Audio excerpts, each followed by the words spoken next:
yourselves, your children of time.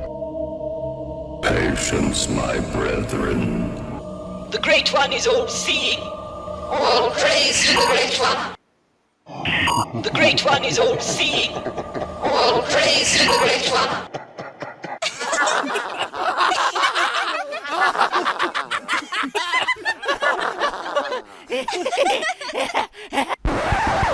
Only puppets, you know, for children. Exactly. Good to see you, everybody, in our wake, Wilderness Years 2, or the Barren Nights, what should we call them? Welcome to our Children of Time show, when, like some Poundland Cardinal Beruser, I have assembled panelists like character options figurines to answer for the wake that we are now feeling on Doctor Who, after an enormously flattening and underwhelming resolution to Season 2. We also have the final ratings analysis for the season with some juicy 5-minute breakdowns to the reality war that reveal all. But it's also time to debate the impact and legacy and damage, relatively, or influence of RTD. Is there a future for Doctor Who, with all the rumours of co-streaming negotiations going on at the moment? So, tasty stuff tonight. So, as you know, it's Children of Time. I've followed his logic, his precious logic that Doctor Who is the top drama for under 35s. So I've gathered under 35s and take it from there. Okay, so as you know, I call it my Children of Time creche. Of course, as every teacher knows, the class dictate the version they get. Are they going to get Barusa Brendan? Do I have to be a little bit kind of dominant? Are they going to get the child catcher Brendan, where I have to tease and cajole with lollipops and all the rest of it, or threaten? Or do I just have to kind of just, nurture, tease out an answer? So, see which version I get tonight. So yes, we will have our creche all assembled. So, it's very important that we establish a few things here. I mean, where do you all stand on this? Honestly, where do you all stand?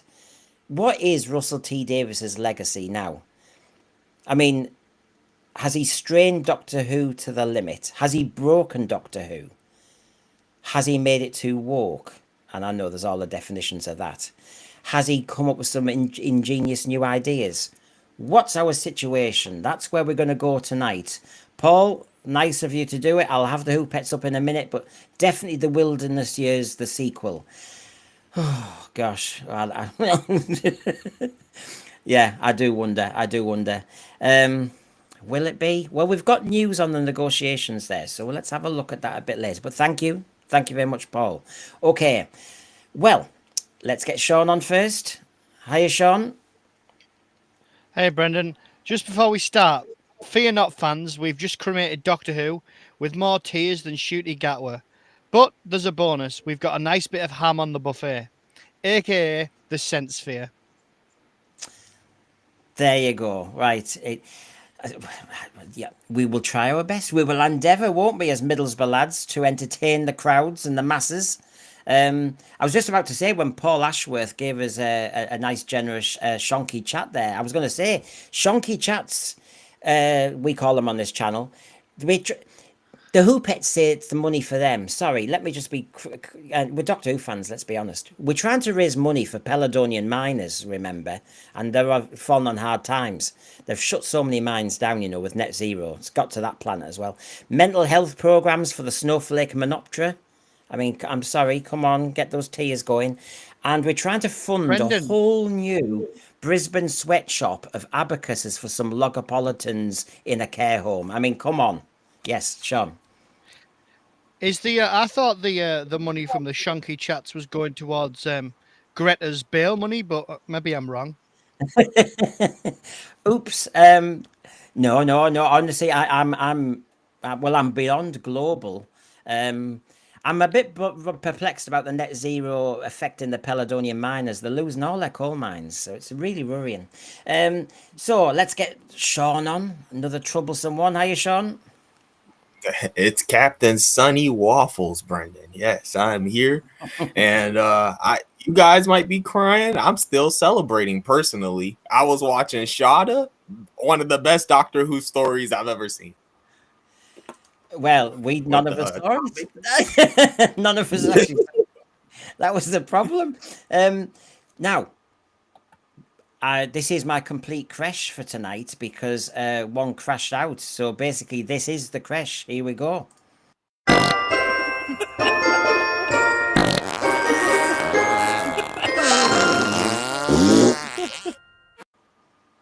But they messed on so much last week that I've actually called in and drafted in another teacher. So here we go. Hiya, Christian. Howdy, howdy. Glad to be here. Got to keep the class in line. Yeah, I feel I've got a wingman now because I think tonight, because we're going to debate and RTD and everything and the ratings and that, I think it's going to kick off. So got everything ready. So thanks for being my wingman. So when I'm looking over there, you're keeping an eye on these two. Ryan will be back, by the way, everybody. Don't worry. He's just got a life. It's just simple as that. So let's kind of get us all moving now on some of the items. Yes, so I've mentioned the Shonky chats and all the rest of it that we do on this channel. And of course, one of the big items we are discussing tonight is the problem of RTD, the impact of RTD, the legacy of RTD. But just to kind of cheer up for a second, I love on Twitter seeing Tinted Who and other people do colorizations. With this one, anyone guesses which story this is from? I've not seen it. I should remember it. I've seen it. I should remember Third it. Doctor? I'm seeing Wendy Bradbury this weekend. Second Doctor. It's the Second Doctor. I'm seeing Wendy Bradbury this weekend as part of the Milton Keynes Utopia. I will be there if anyone else is going to be there. This story is Wheel in Space. And it's just lovely to see that I always feel as though they'll look more expensive and they just look more enticing. But I was having a discussion today with my mum and dad actually about Doctor Who in the 60s. And they said black and white was better. I can't say that because I never saw Doctor Who properly in black and white. But I'm sure if anybody's old enough in the thread, you might be saying, yeah. But I do like the look of this, I must admit. And then you've got Patrick Troughton himself in colour. I do like those colorizations. And of course, it brought to mind, I'm waiting tomorrow. I'll get my Cybermen, The Ultimate Guide, Doctor Who special magazine from Panini. That's coming to everybody who ordered them, £19.99. And I've just been looking at some of the pages, lads. I mean, gosh, when you see, they'll go through every story. You'll get all that beautiful detail. Every Cyberman? I need that. Yeah. Yeah. So, I mean, I'm just aware it could be the wilderness years for a little while. It could be our barren nights and we're all feeling it and feeling underwhelmed. But, I think I'll be reading this and going through this. Look at that. I mean, the halcyon days, the good old days, happier days. As over the Overseer, it says a Wheel in Space is when the Cybermen started to move away from being scary and being more like robots. Oh, God, that's early. Doctor Who peaked pretty early. But what about this over the Overseer? Because in this chapter, they show you how the Cybermen have been could be treated and could look over time.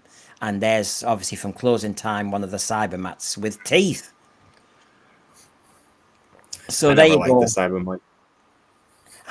You see, I'm a Revenge of the Cybermen kid. And when it attacked Sarah, I wasn't expecting that. Whoa, that was dramatic.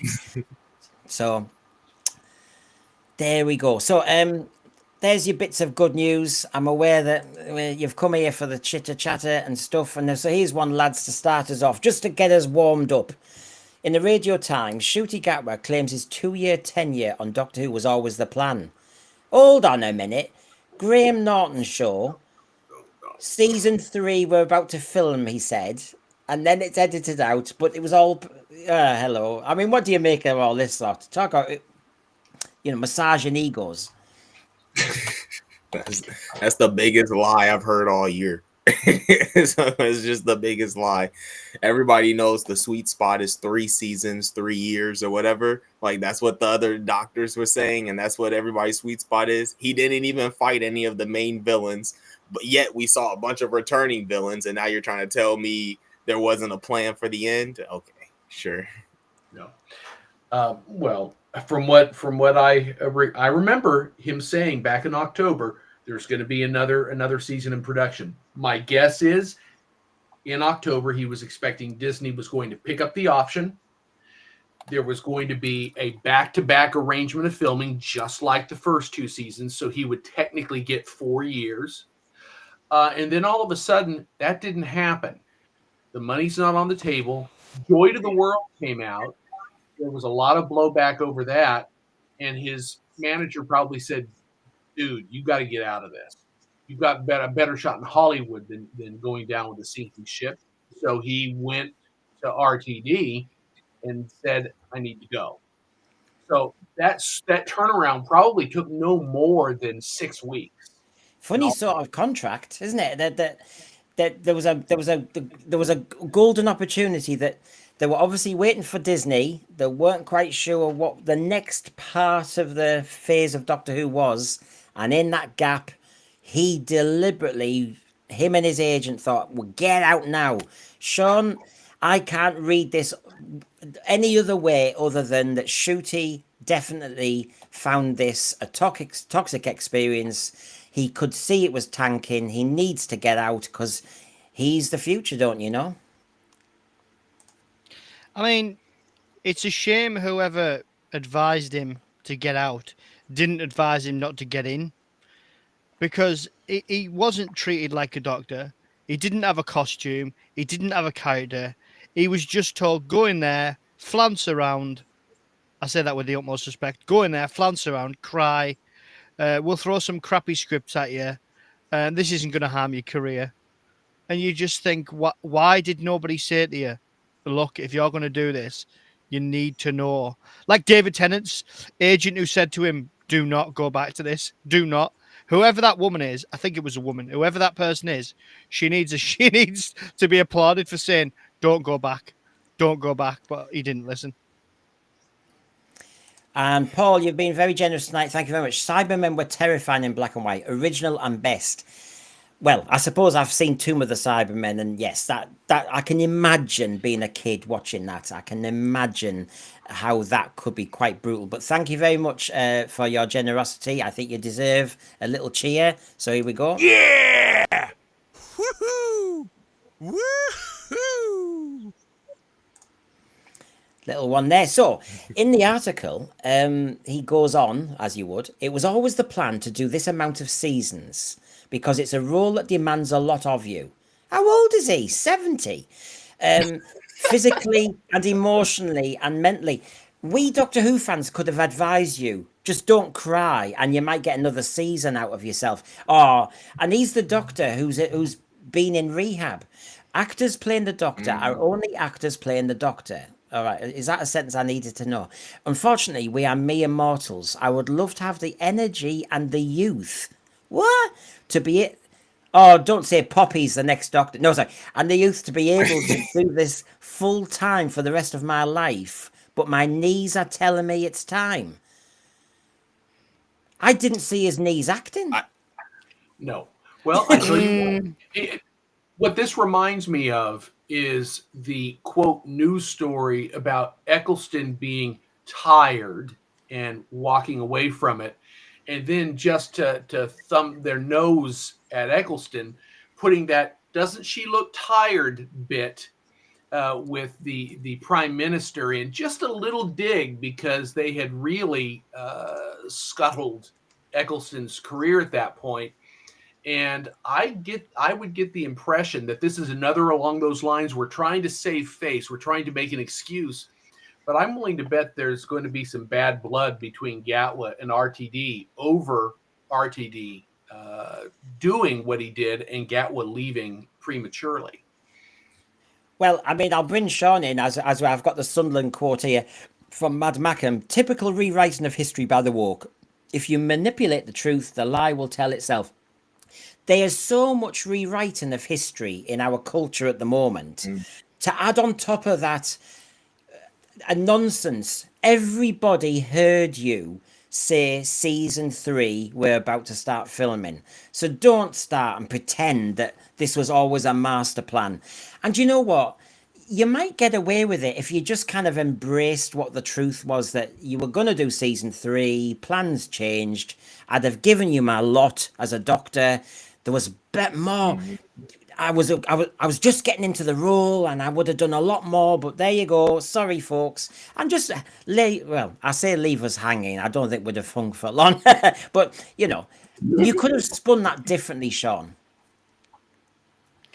Yeah, I mean, let's face it. They're just trying to save face, but it reminds you of, I mean, let's look at Eccleston. He was what? How old was he? 41 when he took over, which is best part of 10 years older than Shooty was when he started. So, like, let's not bring in all my knees are killing me. Like, let's not, you're doing ballet for your next one. That's not that you don't do ballet if you've got issue with your bloody joints. You don't. But number 2 is the fact that he's barely been in this series. If you look at the amount of episodes that he does, Eccleston did more episodes, I think. I mean, maybe the Christmas specials just tipped Shooty over. But if you're talking about episodes that purely had the Doctor in, Eccleston did more, far more. Yeah, At least as many. This is like full circle. We Doctor Who fans love this. William Hartnell, they were starting to push him out because he was forgetting his lines and stuff like that. And now we've got a Doctor who they had to get rid of because of his knees. I mean, it's like, honestly, I've not ever heard this. I mean, is he on a sick record or something? I mean, what? Well, I don't know. What's he claiming? I'm not joking. But for me, it's I don't want to know why the other his hand, knees are giving him trouble. I know. I was all ready for it. And John Yulden, you little sod, he beat me to the joke. I was waiting there. But I don't believe this narrative, actually. I believe that the BBC and RTD believe that if they make Shooty the fall guy, whether or not it was a mutual, the old management line, Brendan, or they mutually decide to part company, you think, I cost it. Yes. But for me, I do think they think if they are going to continue Doctor Who, that it's Shooty's the one to go. I think they've gone, oh, well, we'll blame it on him, even though they haven't said it. That's what I think, anyway. Well, Stephen Braddock, Gatwa had no respect for the role, for the fans, for the show, or its legacy, just yourself. Glad you've gone. Yeah, give us something on the roll there. We've got, obviously, TARDIS Travels saying he had the knees up. That's why his knees have gone. But I don't get this knees lark. I mean, what the hell? What? If he wants to do Hollywood, I mean, and Marvel and all the rest of it, that's not good to have on your CV to say your knees. I mean, it's not a joke. I mean, I'm trying to find where the sense of humour is. My knees can't take it. And I'm thinking, well, those slugs were very slow in Dot and Bubble, so that doesn't work. Where did you have to run like the clappers? Susan might have complained about her ankle. She always had to, every week, fall over a bloody plastic rock. I always felt sorry for companions. Or Adric. Adric was a classic one in the Visitation, Oh, my ankle. And then, I think I've sprained it. What a lot of crap. Well, I understand if every companion's in a care home with bruised ankles and arthritis of the knee joint and the ankle joint. Hey, Shooty, if you need a pendant for if you would have fall, I know how you can get one. Just saying, if you're having a problem on your pins, if you're struggling, we can keep you independent. Don't you worry. Oh, but hey, hold on. I'm not letting this go. If his knees were going, we had a ramp in the TARDIS. That's right. Oh my God. Perfect time to use it. We could have had. Perfect time to we do could have had we could have had a Davros. Oh no, you can't do that. Oh no, you can. A doctor in a Davros. He's a good guy. But he's a good guy, yeah. So we've got the ramps all made. It was serendipity. The whole TARDIS was made for you, Shooty, with your bad knees. Why does he want to go to America? Why does he want to go to Hollywood? Stay here. We've got the NHS. You can have double knee replacements. You'll be all right. You'll be fine. Don't go to America and pay for it. He wants them really super fast motor scooters. That's what he wants. One of those really fast ones. Honestly, the knees thing is perplexing me because any director in Hollywood would think, oh, well, there's something wrong with his knees. Don't hire him. I mean, did he bust his knees doing Barbie? Couldn't they replace them? It was that high kick. It was that high kick when Alan died and he went, yes, Queen, and kicked it. His knee went there. That was the first one that went. Yeah. Actually did it. The rooftop.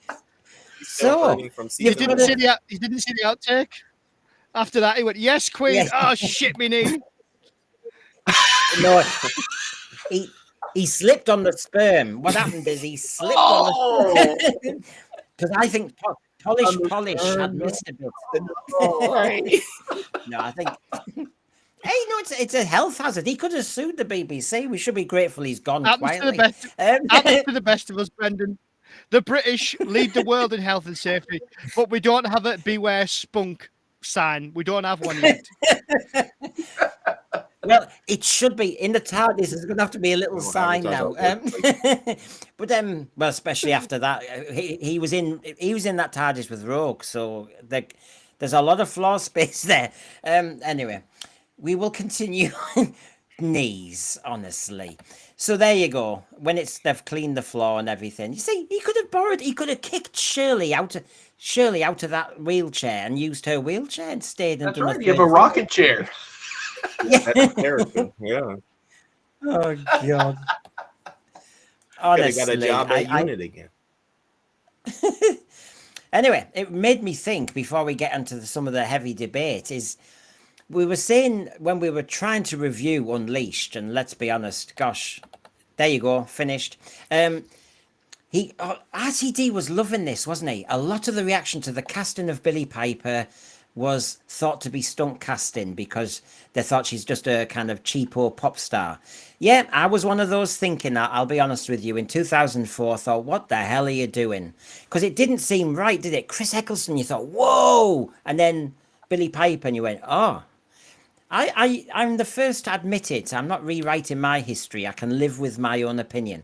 But that did work. Well done, RTD. Yeah, good casting. That worked. But it doesn't mean it's not stunt casting now. Well, if anything, it's more so now because we're more related. Yeah. We're just more familiar with Billie. Yeah. I think originally it was the generational appeal. We're going to grab some young people. She's going to have that stunt casting appeal in 2005, and it worked.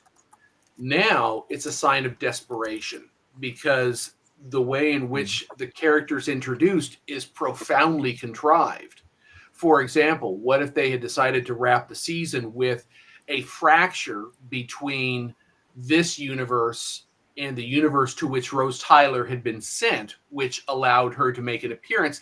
But there was a lead-in. It was clear there was a connection, a through line. No such narrative was created, so the sudden jarring appearance of her at the end smacks of desperation, true stunt casting. Well, I mean, like I said, if it was a picture of William Hartnell, a picture of the Valeyard, or something, there could have been some narrative sense or bookending of all of Doctor Who. Instead, we feel as though we're fishing in the same pond of New Who. Who in New Who could we get? Lady Cassandra? Oh, could we get the face of Bo? It's like, can we just please find some new thing? As it is, and I've seen Alfie Jack, I think, say it in the thread, I think my tea leaves are saying clearly RTD must be staying because I cannot believe, and Jo Chapman, who we had, as you know, on, and she's been a TV producer, she could not believe that if the BBC allowed Billie Piper to appear at the very end as this surprise, RTD must be staying because no showrunner worth their salt would want to take this over with that already cast for you. Agreed. So that might mean we've got RTD for a bit longer, yeah.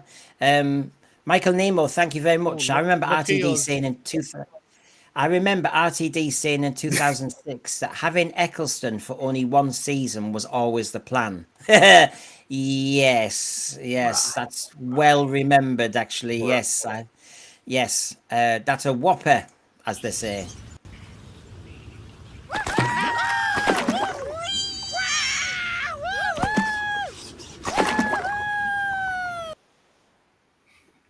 It should say that's a whopper. Thank you very much, Michael. So yes, I do think this time it wasn't stunt casting necessarily the first time and it worked, but this time it looks so cheap, so superficial. And of course, it feeds into this narrative that some newspapers are picking on, which is David Tennant is hanging around, and therefore we might have a one-off anniversary episode. And I would say there's your RTD stain, there's your Billie Piper, David Tennant looked all cozy with her in the Unleashed. But I say no. I just say a lot of fans are now talking about Sean. If only they'd rested Doctor Who after season 10, I think it was, and just, after Capaldi, just stop, and just recalibrate, think things out, and then go again. But can you imagine if we had stopped at Capaldi and had no Timeless Children, no Rogue, no By Generation? I could go on.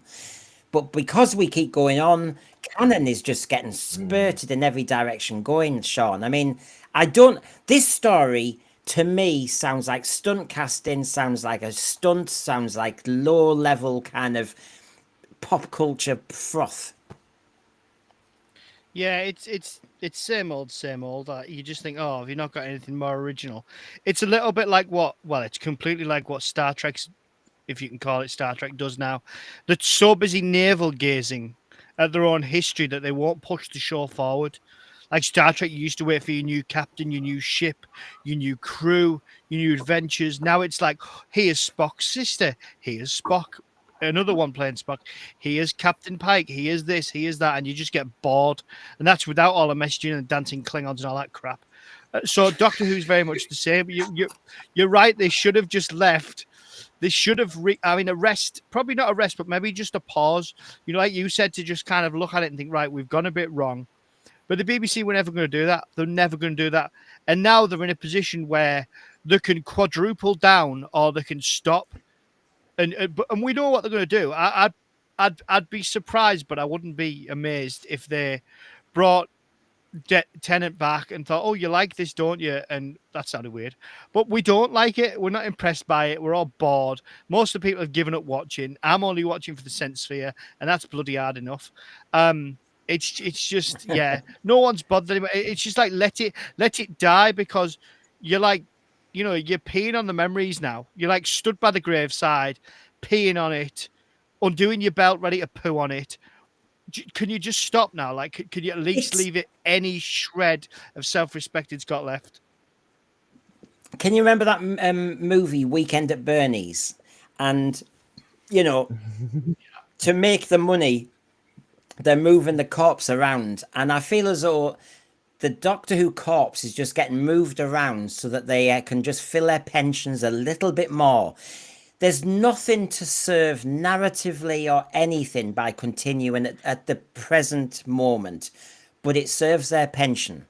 And unfortunately, that's where we are. Joey, I've put your quote up there because, yes, I just need a few days away at the Doctor Who convention in Milton Keynes. Please say hi, anybody who's there. And from next week, I will be really putting my head together on this writer's room and how we're going to go forward as a channel and Facebook community page on that one. So anybody who's got their writing thoughts, and that I'm trying to structure it, okay?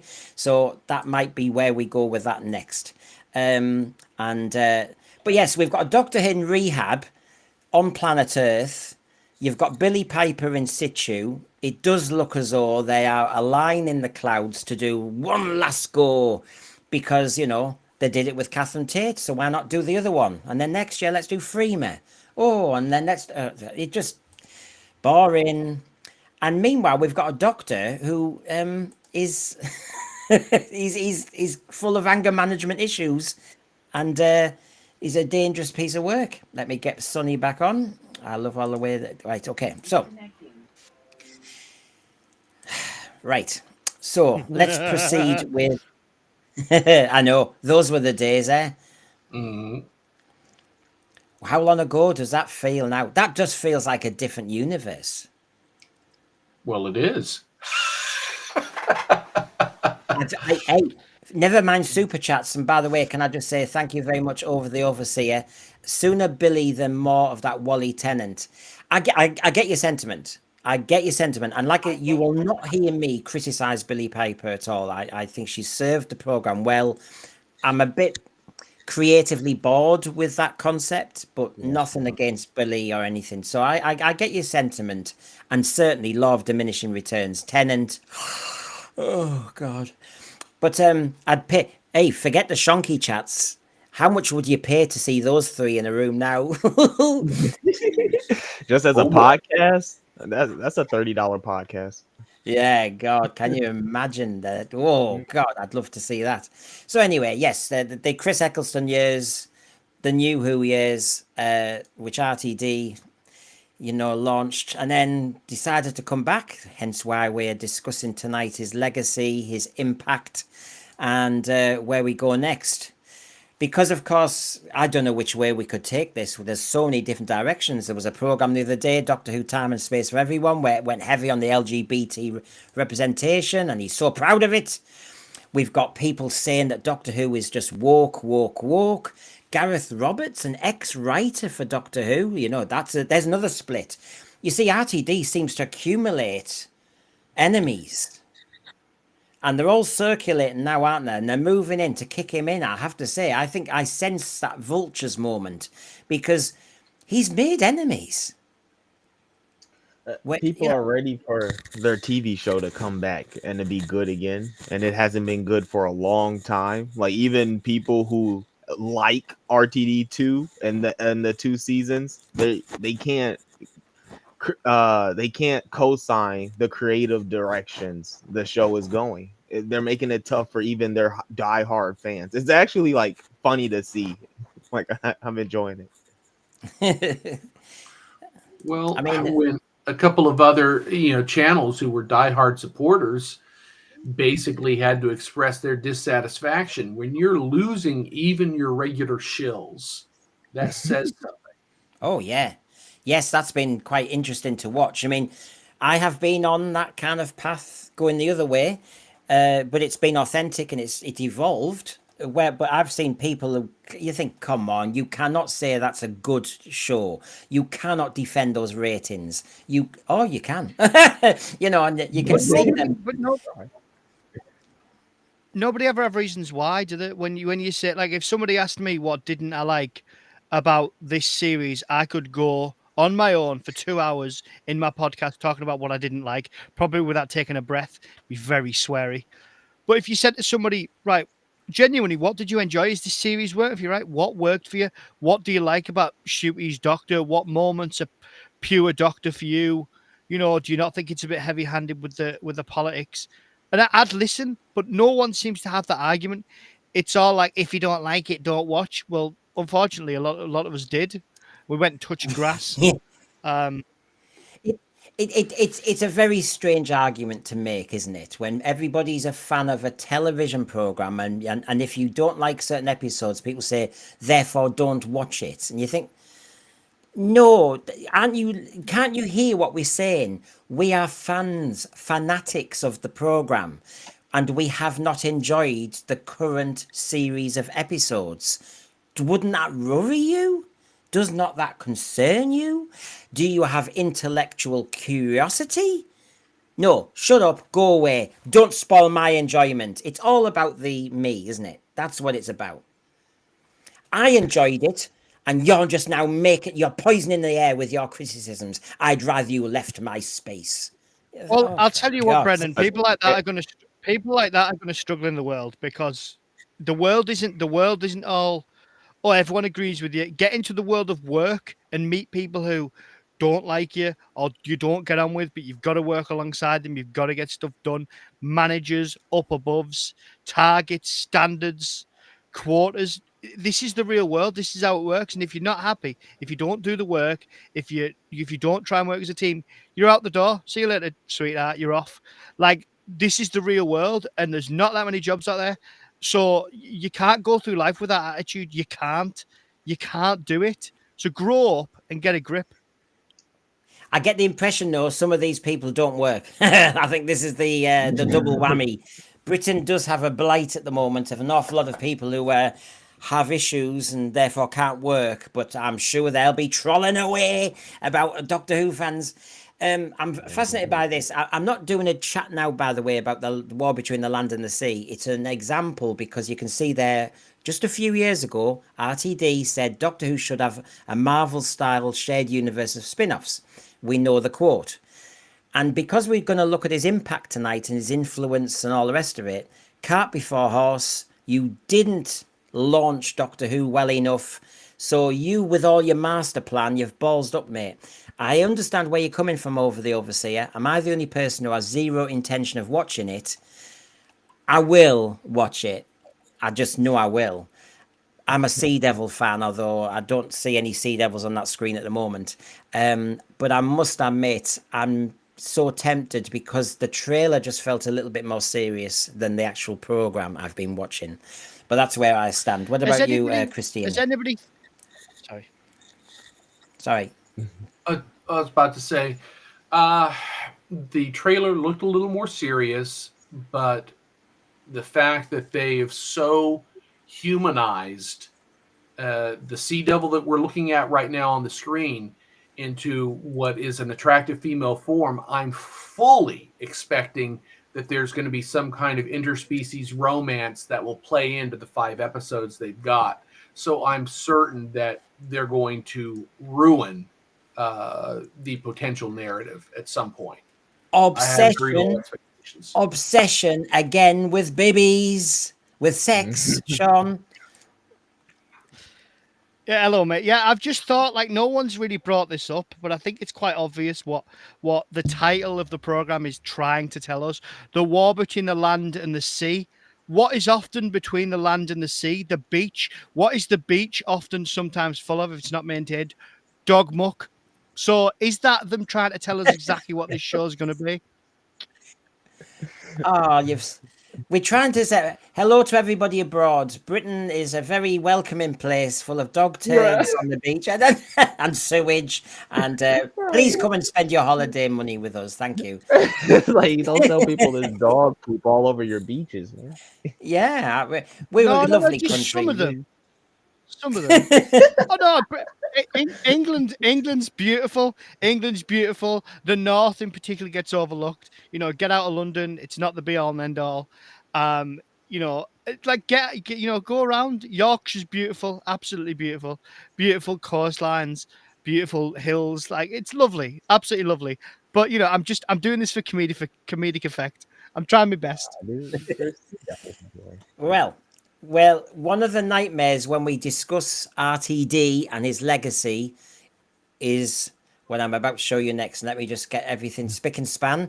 Randy Howell, very kind of you. You are a generous person. You have been for a while, and I hope you're well. Remember the Paternoster Gan? Oh, yes, we do. Could this human Sea Devil hybrid be the genetically spliced child of Madame Vastra and Jenny Flint? The Silurians were ruined there. Whether you like the Madame Vastra actress or her character, I don't like what they did to the Silurians. And I really don't like the look of that Sea Devil shot either. And there seemed to be a blurring of the edges again. I knew this. I thought, if you do a female Sea Devil, how could you do it?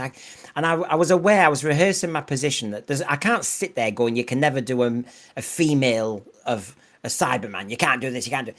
As in, I was just rehearsing it. I didn't want to sound like a dinosaur. As it is, why don't you just keep the universe asexual, for God's sake? Why don't you keep the Doctor asexual, Cybermen asexual, Daleks asexual, Sea Devils asexual?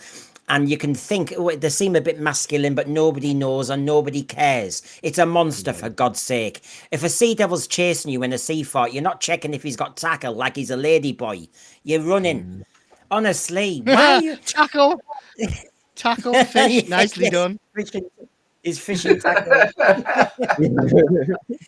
Oh God. Anyway, the nightmare in I think RTD's head, I think, should be obviously what's been going on. And so in our final look at the ratings overall, and then everybody, the big debate on RTD, do not worry. 3.44 was the consolidated for the reality war. So that's it now. They can't do any more messing on apart from the 28-day one. Race Across the World, again, beats it by 2.5 million. I mean, in this law of kind of... Someone actually asked me, oh, have you watched that? I think it was one of my family. So, no, have you watched that Race Across the World? It's great. I cannot remember the last time anybody asked me if I was watching Doctor Who. So that alone is a big issue. Like, no one cares. The average audience just don't care. Yeah, and I have to say, how much of that 3.44 is repeats of people just sitting there? You know, the people who don't work and the people who think it's the best thing ever and they watch it 10 times a day. And then somebody, yeah, I mean, you know, and then the carer comes in. I mean, honestly, I'm not quite sure really who these people are. I mean, there are so many Doctor Who stories now. I'm accumulating Doctor Who stories I've only watched once because there's no way in hell I can watch them again. So that's where we stand now. I know that's all gobbledygook, but it's just to confirm a couple of things, and I've shrunk it in a moment. So basically, yes, you can see where the red is, and we've accumulated more red, and the red is bad, as you know. But just to help you along here, there's the 2 seasons of Doctor Who side by side. First column's overnights, then it's the 7-day on certain screens, and then the consolidated. But as you can see, whatever you want to do, you can see that it doesn't exactly do well. Space Babies to Empire of Death went down.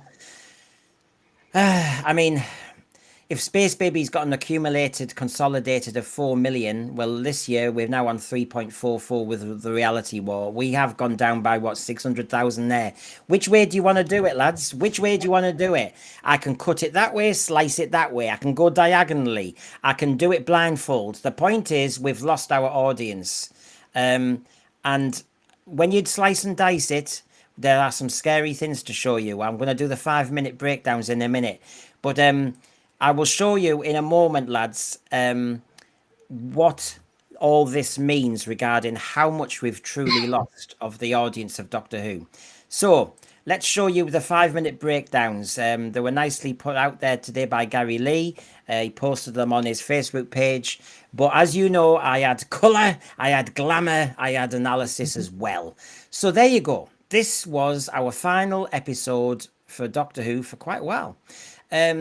So 6:50 till 8 o'clock.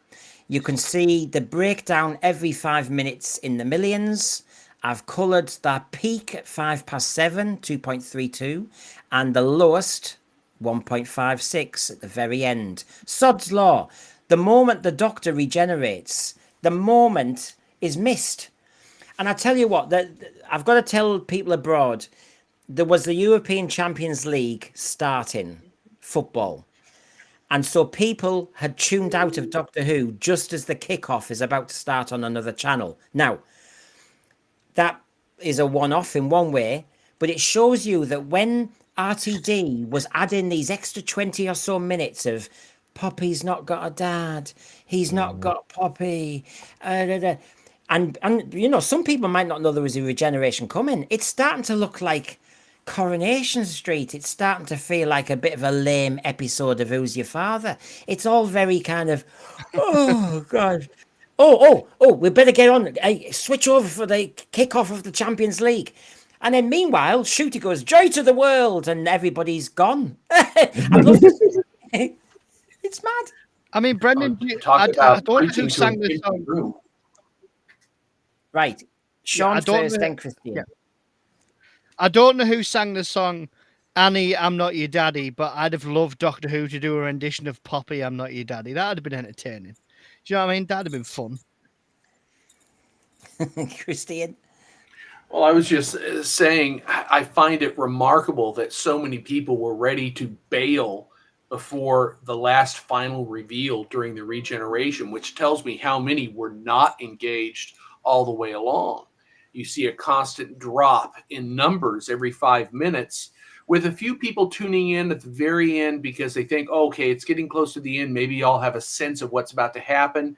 And by the time they tune in, they're introduced to Jodie Whittaker, and they're saying, okay, obviously this is going to go nowhere good. And they tune out again almost immediately. So I find it remarkable that he's up there with his joy to the world and his grand gesture of regeneration, and there's no one to watch it. Look at that. So embarrassing. Well, look at that. I mean, there's a few interesting bits that I want to mark out, and I want to show Sonny and see what he thinks. At 7:05, that was the moment that Doctor Who, the reality war, got the highest audience. Yep. And it just so happens that's the moment in Unit when Mel is kicking off with the Rani. You're the Rani. And all that. I don't think that was the most exciting moment. So, surprise, surprise, we get you can see all those numbers in the red when we start to just lose viewers all the time from that moment. In red by 7:15 and 7:20 when it increases, so you're losing 10,000, 9,000, etc. But suddenly you can see we lose 157,000 in 10 minutes. And that's after Belle was put in the zero room with Mammy and the Tomb of Omega's door opened and you went, rah. I mean, Sonny, can you see why people suddenly turned over? That was the exact part I was gonna highlight, because by 5:07, the Mel and the Ronnie face off, that was everything you wanted to know last week. That was all the setup you wanted to hear throughout the season, right? And then if you're a fan of this season, who's your person? Belinda. What did he do to Belinda? He threw her in a room and then ignored her for the rest of the episode, right? So you're actively getting punished as a fan for liking this season, right? And so by the time you get Belinda put in the zero room, you're like, man, I'll just come back at the end when she's out of the zero room and you beat the villain, because we already know you're going to beat the villain, right? You're not going to lose. And then I'll see what you do at the end. But even by then, that's by 7:45, right? Even by then, you don't want to watch it still because now Jodie's here and you're like, ugh. So sorry, go ahead. No, it's all right. I'm adding to it. Christian, this is where I think structurally RTD has lost it, because there was so much exposition, like Sonny was saying, for the first 20 or so minutes that people are trying to be patient, and then nothing's actually happening. So you start to see the hemorrhaging where it's really red. And like I said, you lose 157,000. People gave Doctor Who 30 minutes. And actually, Sod's Law, Christian, is, and this is where I say to you, structurally, it's gone wrong. The Omega arrives, then you get those bone beasts prowling London. But by that stage, 157,000 people have tuned out and they've given up. Absolutely. Narratively, if they were to structure this two-parter properly, and Omega was supposed to be the big bad, Omega should have showed up at the end of Wish World, not midway through this final installment. And usually at that point, it's the low point for your heroes. They are basically being defeated, and they've got to somehow come back in the last episode and undo the damage. Instead, what do? They gave us, we knew there was going to be a trap door that would save the Doctor somehow, and that's exactly what happened. And then they disposed of Omega with no real lead-in. It was all exposition up until the Ronnie was eaten and Omega was defeated in 3 minutes. And then a long 35-minute stretch of soap opera as they tried narratively to bring Gatwa's run to a close. So none of the things that they set up, either with Susan or with Rogue or anything else, paid off.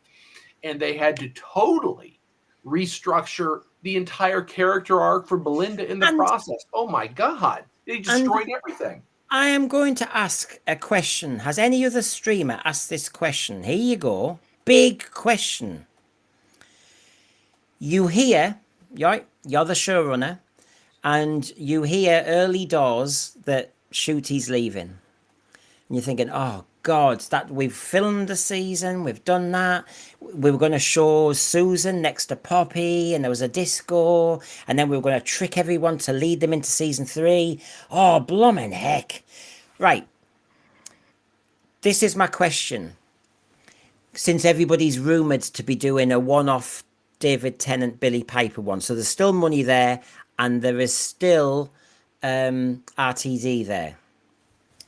So why couldn't we just negotiate with Shooty to do a one-off regeneration story, which would have been a special in the future, and not ruined the blooming finale? I mean, I'm not saying the finale was good, but what I'm saying is you have to believe in your own finale since you've blooming made it. Right. But instead, the last 20 minutes was chopped and changed and actually was really lame. We were in a garden on a baby's play mat, and then we were talking about who's the daddy and all the rest of it. And as it shows in these final few minutes here, in the final 5 minutes, we've lost 590,000 viewers in 5 minutes. And that's when it was like, oh, Belinda, I just wanted to be a dad. Oh, I know you did. I wish you were. Blah, blah, blah. And everyone's going, oh, get the football on. And, and instead, a good writer and a good negotiator could have said to Shooty, we'll get you back for one-off special to regenerate you in a really exciting story, and we won't kill this dead. I mean, surely there's more mileage in that than Billie bloody Piper and David Tennant doing it all again. Well, narratively, if I had been in his shoes and I'm trying to fix the problem, I said, here's what we're going to do. Poppy's going to disappear, but everyone's going to remember, Belinda makes the observation, I know she wasn't real, but I feel like I have a memory of raising her. I feel an intense loss at her departure. So does the doctor. Even so, so does Ruby Sunday. So they maintain the gravitas, the emotion that goes with the loss, but that was part of the sacrifice that went with trying to fix reality. So you actually end on a pathos-laden high note, which can really carry weight. And then you move into the negotiated special afterwards for the regeneration. That's what I would have been angling for. I mean, I know the thread might be going, Brendan, you wanted another Shooty, what are you talking about? I'm just saying, rather than wreck, I mean, you've had Disney money. Apparently, we're not going to get any more. So basically, with all that Disney money, you've spent all the pennies. You've done 2 seasons of Doctor Who. It's all on the screen. The last thing you surely want is to chop 20 minutes of it up because your actors going walkies. Instead, surely you can manipulate the timelines, and rather than Billie Piper's going to run down a corridor with David Tennant again, try and just get Shooty to finish off with one good regeneration story that isn't compromising your finale and doesn't compromise Shooty's finish. I think it's very unsatisfactory. Chris Lawley, I get what you're saying, and then I'll come to Sean. Embarrassing talking of Doctor Who with anyone I know. I mean, I've talked more to my parents about Doctor Who in the last 3 weeks, partly because I'm YouTubing and they're intrigued. But the other thing is because they're starting to tell me about when they'd sit with me. I have never heard my mum talk about sitting with me watching Doctor Who as a kid with John Pertwee and Tom Baker. I've not. It's amazing. She's now reflecting what a damn shame it is for parents nowadays. And when we were relayed, watching Death to the Daleks Part 1, and Mam had read the headline, the title. She knew I couldn't read. I was tiny. And she knew I needed to my mum on standby for when they came out the saucer. And my mum, just for example, today told me the moment I first saw Davros, and she said that moment she said your back straightened, and she said, and you leaned right into my side, and she said you had this trick, Brendan, you always looked away from the TV and then looked a bit and then looked back, and you couldn't cope with watching the whole thing as a sensory experience. You had to keep looking away because Davros had you bricking it. And it was just interesting to suddenly hear that during the demise of Doctor Who now. And I'm sure we've all got stories like that. It's lovely to hear your parents say that, because I'm going, well, I know I feared Davros, but wow. Now, Sean, I've had you waiting there. I'm sorry, but I just thought I'd get that in there because I understand what Chris Lawley's saying. Yeah, no, he's absolutely right, and I think I replied in the chat to say how right he was.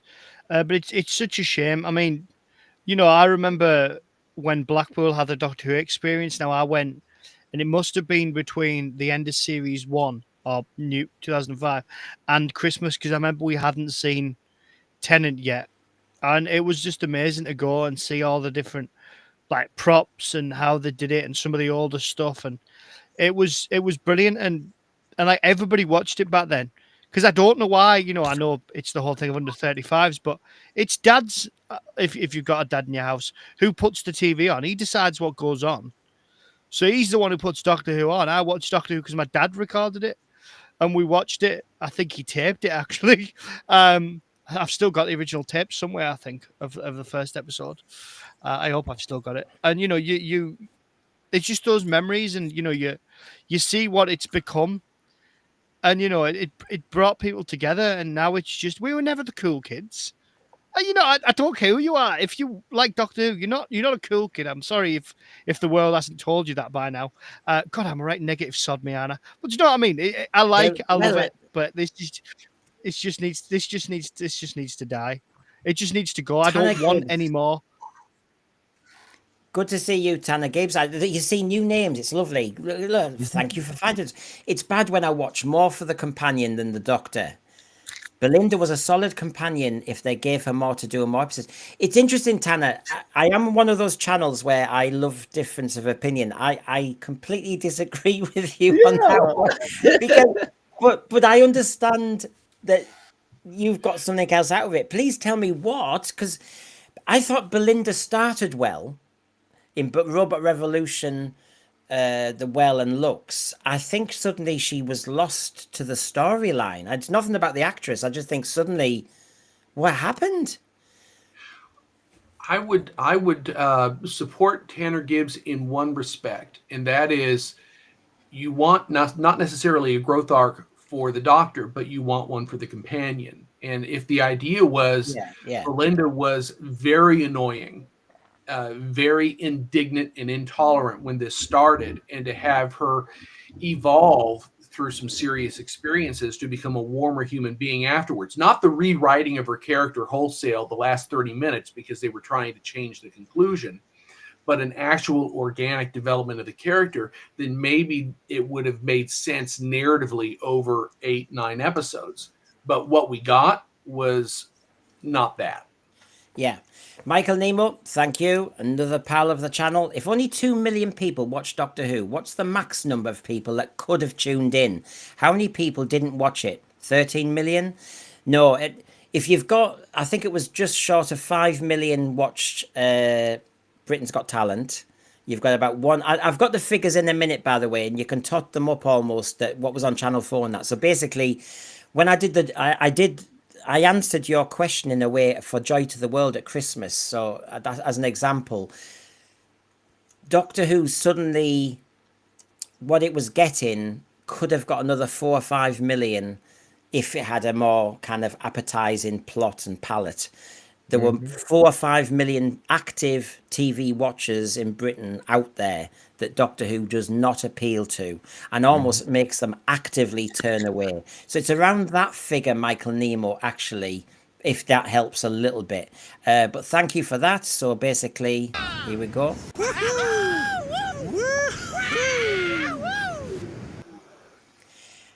And just before I move on, sorry, I'll get the right one on. TARDIS Travels, Jeremy, if everybody wants to know.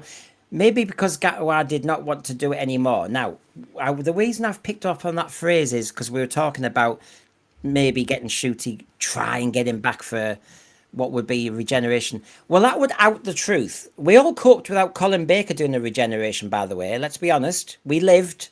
It might have been a bad moment in our Doctor Who life, but we moved on. We were resilient. So, the truth is, as TARDIS Travels knows, this would tell us the truth. If we said we've offered the agent and Shooty a regeneration story, they turned it down because they want to run to the hills and they don't want to touch Doctor Who with a barge pole ever again, then they don't deserve a regeneration story. And he didn't therefore deserve 20 minutes of crap at the end of that finale. Keep it original and just chop and change the very end in there. I wouldn't have given him anything like Joy to the World. If he's leaving because he couldn't be bothered, if he's leaving because he doesn't want to support the crew, if he's leaving early and he doesn't want to help out RTD, who absolutely has pinned all his power on Shooty's choice. Bye-bye. Quick regeneration. Oh, he fell off the TARDIS. He fell off a pylon. Bye. And I wouldn't do it. So TARDIS travels. You either give him a... Yeah, we'll get you back. Come on. We can manipulate the timelines and get you back for one story and give you a brilliant finish. Oh, yeah, I love Doctor Who. Or, no way, Jose, I'm not touching that toxic brand ever again. Okay, then, bye. We'll just have the TARDIS crash land and then let's show you a corpse. Bye. Honestly, the Doctor deserves that if he wants to clear off. I'm not in the mood for giving people all these blooming final laps all the time. David Tennant deserved it, but not this. No way. I mean, I don't know. Am I being harsh? You're not being harsh. I mean, I might have been tempted to say, okay, we've had a falling out. Here's what we're going to do. We're going to have you dancing, and then I'm going to have you vis-a-vis Marty McFly kind of evaporate into the ether. About the same moment, we're going to get Tennant to walk in going, what? We still got him. He's still alive. He's still down the street. And then you can play with that. You've just gotten rid of Gatwa. He doesn't get to regenerate, and Tennant's still there if they want to play that game. He didn't exist anyway. Yeah, exactly. Michael Nemo, thank you very much. Thank you. I'll run out. Sorry, don't worry, Sean. I'm just being a nice gentleman, hopefully. How many companies change a formula to something that was popular, see that it's not doing well, and not simply change it back? Yeah. New Coke died very, very fast. But let me just, before I bring Sean in, do my...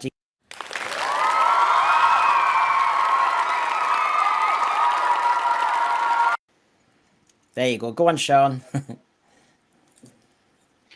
Yeah, I mean, you can't blame Shooter for going, but I do think it's a mutual decision.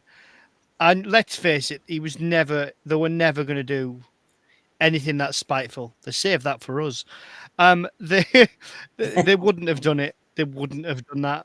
Like, they would rather have this 20-minute sycophantic love fest where they say how glorious he is and how amazing he is, and and it was just a very strange episode. There was stuff bolted on all over the place. And Sean, as for what, yeah, Sean, I just want to interrupt your answer by just saying how much you mean to me, and how special you've been on this continuing stream of consciousness that we've done. And I just want to know, am I possibly your long lost brother? Just I just needed to bring Brendan, I can't cope with that. My knees can't take the weight of your compliments. No, I mean, yeah, that's all right. I'm not going there, people. But yeah, it's one of those things. You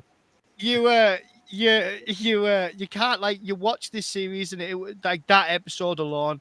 And I said to you guys before we started, I've just watched, Army of Ghosts and Doomsday, and that's I mean, Army of Ghosts. Arguably, I don't think the second episode is good, but that's an unbelievable setup, and this just didn't have any of that.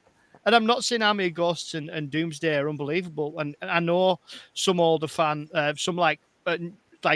original Who fans like me didn't like how kind of soapy it got. Yeah, like you. Yeah, I was trying to be kind. Yeah. You're being kind to me, but you're a cantankerous get. But no, it's outside of that. It's just awful. It's not good enough, is it? Do you know what I mean? You watch it and you just like, and it was like the first half of it, there was hundreds of people in unit while they just stand there talking like some kind of random stage play. I'm sure there was a lad stood at the back dressed as a tree. It was like a school play when you've got too many kids wanting to be in it and too few parts, so you're just making it up and you're just throwing just stuff in there. And then you got the last half an hour, which was just boring as sin. It was awful. It was like, is this not finished yet? Well, I've got Alfie Jack here. Good to see you. I texted him the other day, and thank you. only realistic way forward, go back to you see, Alfie Jack, you're following hopefully what I said on that think tank. Go back to McGann, retcon you who, yes, we lose some great doctors, but we lose all the baggage, time war, fire effect, regeneration. Do you know, we think alike. I totally agree with you. I've done all the Who Pet ones, so I'll he has been a bit lippy, so I'll do this one.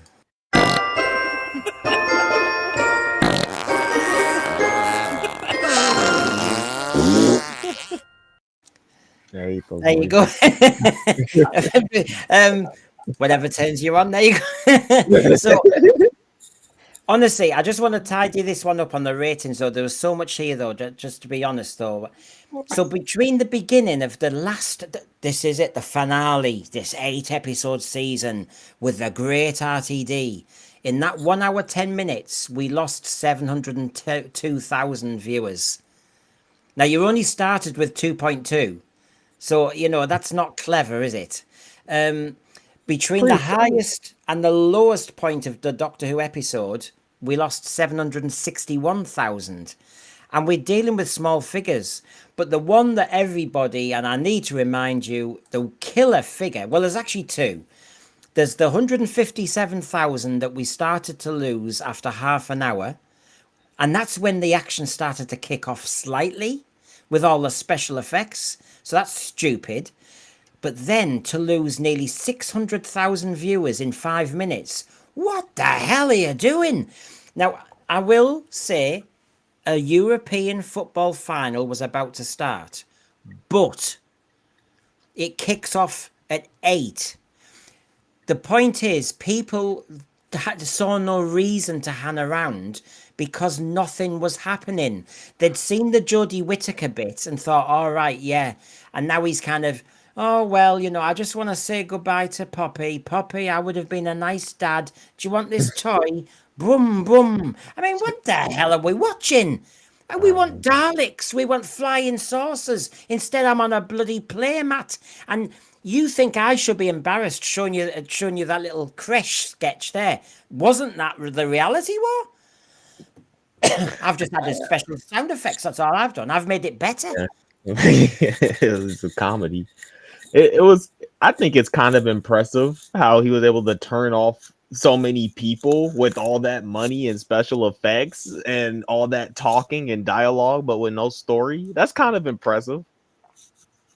Yes, that's almost like really the wrecker. I mean, gosh, Yeah.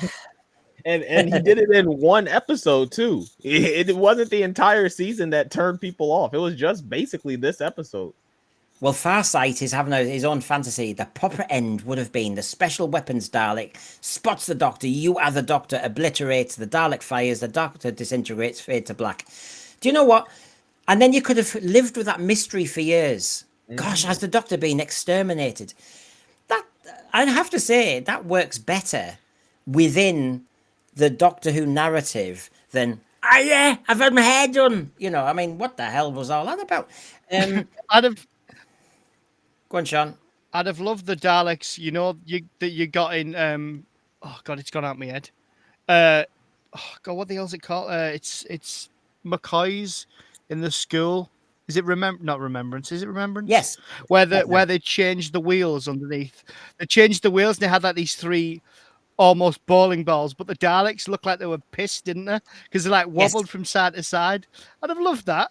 Yes. I'd have loved that. Yeah, and they're going to that workman's hut, and in there is that Chinese girl from The Mind of Evil. Remember? Hey, I'm matching it all up there.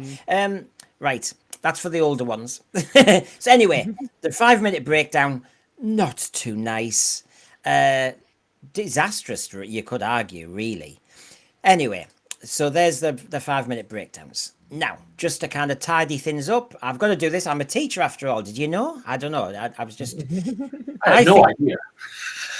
On behalf of Bad Wolf, I want to reach every home in the world and just make sure everybody knows. Right. But anyway, the point is, this is our conclusion to the season. So this sorts it all out. The season 1 overall if you look at season 1, the change over the season from episode 1 to 8, you can see on the overnights and you can see on the consolidated. So basically on overnights, over the season, it went down by 350,000. With the consolidated, 320,000. Look at season 2, it actually went up by 170,000 on overnights. Went down by 130,000 on the consolidated. Now, the figures have got smaller, and I've got other slides to show, but in a way, lads, we have to push back a bit. A lot of people have acknowledged that season 2 seemed to have more about it than season 1, production-wise, whatever. And I have to say, there's less hemorrhaging going on during the season. Well, I would go so far as, though, to make this one observation. If there had not been an anticipated regeneration for Gatwa, would they have gotten to 2.17 overnight on the final episode? Let's say there was no discussion of regeneration. Disney said there was going to be a third season, so they knew he was coming back. Would they have been able to even hold that 2.17 in the finale?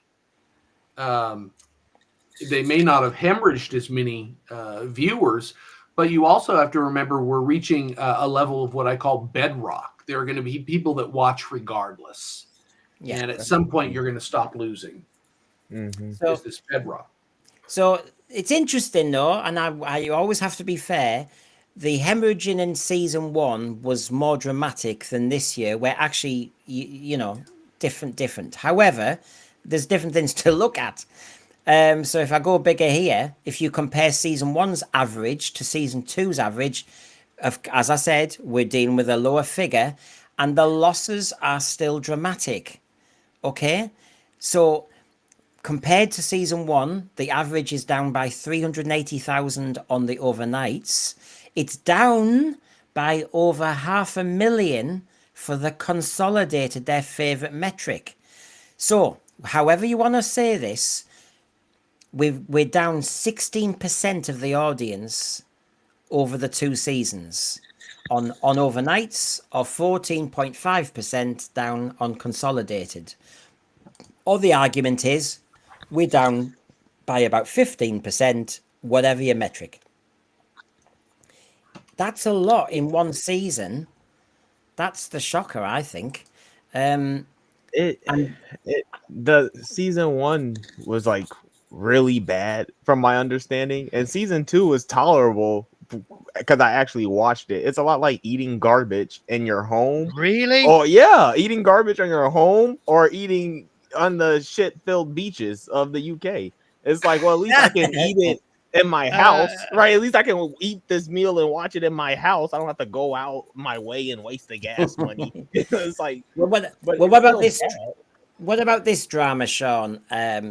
Since Space Babies to the Reality War, on overnights, you can see in yellow how much we've lost. There's your 16.5% lost. Last year on overnights, it was 14% lost. Space Babies to Reality War, 7 days, 1.2 million lost. 32% of the audience lost this year. It was only 8% last year. Or go on the consolidated, their favorite one. 500,000 lost this year. That's 14% of the audience. Last year, 21%. Does this mean he's stabilizing? Does this mean we are still a shipwreck? It's compounded though, and like Divining said, there is a point with TV where you hit a bedrock, you hit the bottom of the sea, you hit as low as you can get. Because you just do. I think, we talk about people that just leave the TV on in the background, or they don't switch the channel over during whatever's. So I do think like it's compounded. But I mean, I've got it. Sorry, Sonny, I have to come back. I thought series 1 of this new wasn't good, but there was at least a couple of episodes I watched back twice. I watched Dot and Bubble, which I thought was all right until the end when he spat everywhere and literally spat his dummy out. Agreed. And I watched a couple of the episodes twice, but this series, there was not a single episode I watched twice. I watched them and I thought that was just filth. There was not a single episode of series 2 that I thought was anywhere near decent. It was absolute. Just when you think it can't get any worse, it got worse. This series was horrific. I agree with that last statement, but I don't know. We have Lux. The barbershop one is a shill favorite. I think that's an okay episode. The Well is a fan favorite. I didn't like it, but it's an okay episode. Like, there's some episodes in there. And we were waiting for those fans to come back since we'd had that horrible moment in Lux. And nothing delivered. Anyway, Chris Lawley, you've been a very generous man tonight. Thank you. Capaldi was treated so badly to be replaced by this. Well, yeah, did you see how long they spent on him on an Unleashed? Disgusting. I never forget him fighting back tears when he was forced to leave. It is shameful what we did to some of our actors, and yet other ones. Jodie Whittaker was wittering on in that Unleashed documentary for minutes and minutes. Then add Yasmin Finney on top. I mean, hello. I mean, God. But we had Bill Potts, i.e. Pearl Murky, mentioning a little story about Capaldi, and that was it. Tumbleweed. But remember, Chris Eccleston only got 30 seconds talking about him, and then it was all about the amazing Billie Piper. So, shocking. Christian, what do you think of these stats? Well, it reveals what we've been discussing in terms of the lack of receptivity on part of the audience. He was brought in to bump the numbers up. We're going to save the show. There's been a terrible loss during the Whittaker run. He's going to pull a coup like he did in 2005 and bring everyone back. And he didn't. He went in the opposite direction. He can't hold an audience. It's that simple. He ended up cannibalizing the show, just referring to old stuff. He didn't do that the first time around. Yeah.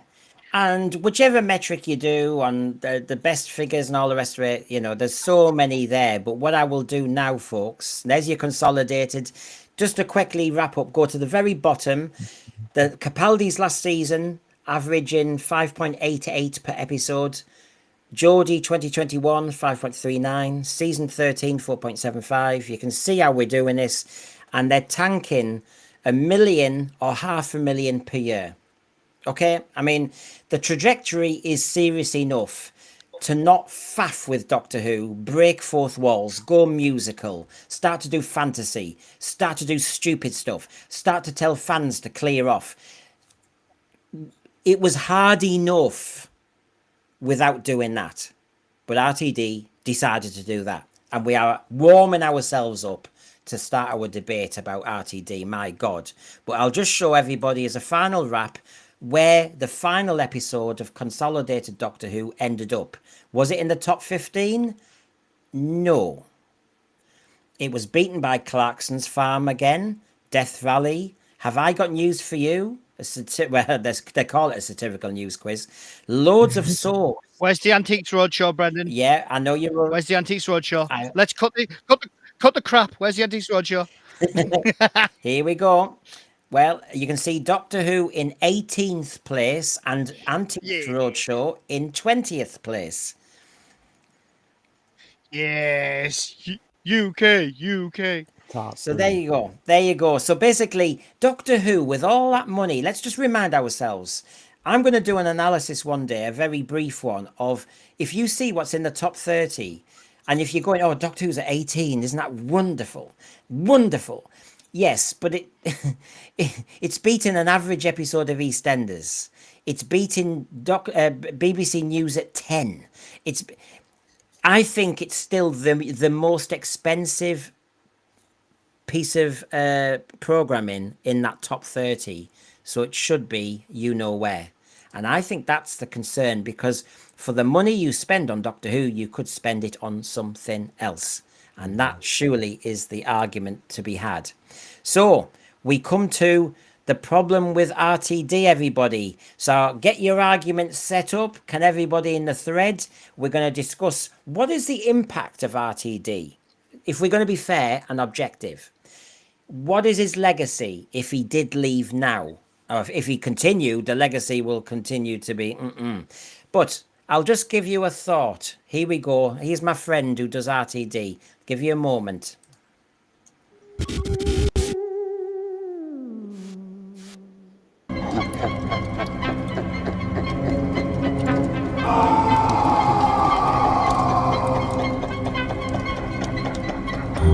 my generation. It's a new thing. It's the 60th. Imagine how much fans love new things and will really rejoice when this happens. It's going to piss them off so much. Do you know, I've wanted to do this idea for years, man. I mean, you know, it's just the whole idea of the Doctor simply turning into another person. That's so 1966. Honestly, my version is so much better. The Doctor literally just splits off from himself. He's like a parasite. He's like, look, one Doctor, two Doctor. Oh, there's three Doctors and the other one's fucked off. And then I remember Julie came up to me back in 2006. She said, Russell, don't do it. Don't do it. And back then I had to listen to a woman, but now I was like, no. So I went ahead and did it. And you know what? I was delighted with the response. You know, people turning off their televisions in droves. That's what I like to see. Now, where's that mythical audience I ordered?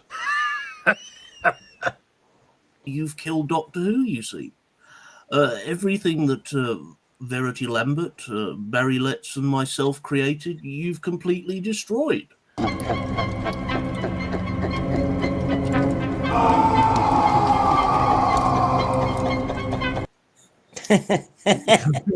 So, thank you very much to our friend who has made many of those, and there'll be more being made. So, if you like them, please tell us, and we'll do our best. He can do Terrence Dicks, he can do Shooty Gatwa, he can do RTD. He's a gifted lad, and I'll have to get him back on. Right. So, have you got your arguments in order, lads? I'm ready. So, RTD, where do you go? I'll give you an opening gambit and then I'll show you some of the news regarding what could be happening next. So, I'll start with you, Christian. Christian, it's now June 2025. What is your assessment of RTD and what he's done to Doctor Who? I would call it worse than a wash. A wash, of course, is you've got something good, you've got something bad, you put them together and they cancel each other out. You could effectively say that what he's done recently is canceled out the good work that he did when he brought the show back. But it's worse than that because he's setting up a new wilderness era that's going to be harder to prime a recovery from Doctor Who with as a consequence of what he's done. So he's actually done more damage than he ever did good for the show, long run. What are you thinking, Sonny? RTD's legacy is death and destruction, starting with Sutek, right? The little embodiment of death, into cannibalizing the show. He started scraping the bottom of the barrel. The last thing he's leaving us with is Billie Piper, like telling us, hey, what came before was better. I'm out of ideas. This is what we're doing now.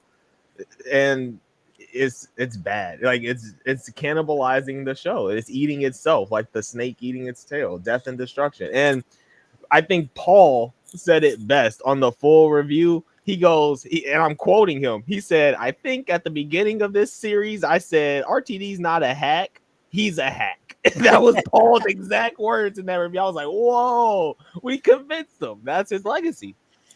Yes, it's a good point to make, isn't it? Because even people, look, go for a second, go back to my first ever review with John Daly, Michelle, Hugh, and everybody of Space Babies, and John and Michelle and myself were trying to be fair to RTD, and then look at us now. And as you say, add Paul into that one, and many other Doctor Who fans who've defended or given RTD a chance. And yes, you could argue his legacy is, we've all said, get out that door now. You have vandalized something much cherished. You have butchered it. And it's not even for a good script, as I will always argue. You know, people say, canon always changes. Canon always changes. You know, Brendan, get over it. Okay, yes, I know that. But Deadly Assassin was a bloody good story. And when you get a really good story, you can almost allow for the canon change because it builds it up, it explains it, and it almost is pushed by the plot, not the way they do it. Sean, you want to come in? Yeah, I mean, my take on RTD is he's taken Doctor Who, he's thrown it in the toilet, he's sat on it and pebble dashed it with the remains of last night's curry. Now it's time to decide whether we lock the bathroom forever and walk away, or get out an industrial vat of Febreze. But what's even worse is Russell is stood at the doorway of that toilet with the audience there smelling this shit that he's created. And he's having the gall to tell us, no, you're wrong. It smells of roses. It smells of rose. Get it? Was that a bad link? I tried. It smells of roses. Smell it. Breathe it in. It's the elixir of life. It doesn't smell like turd. Breathe it in. Breathe deep. If you don't like it, go outside and touch grass or smell my ass. I don't know. I lost it at the end, but you know what I mean? So I've gone. I'm delirious. Right, he's gone. Can't take this anymore. And I want to apologise to everybody for what you've just heard.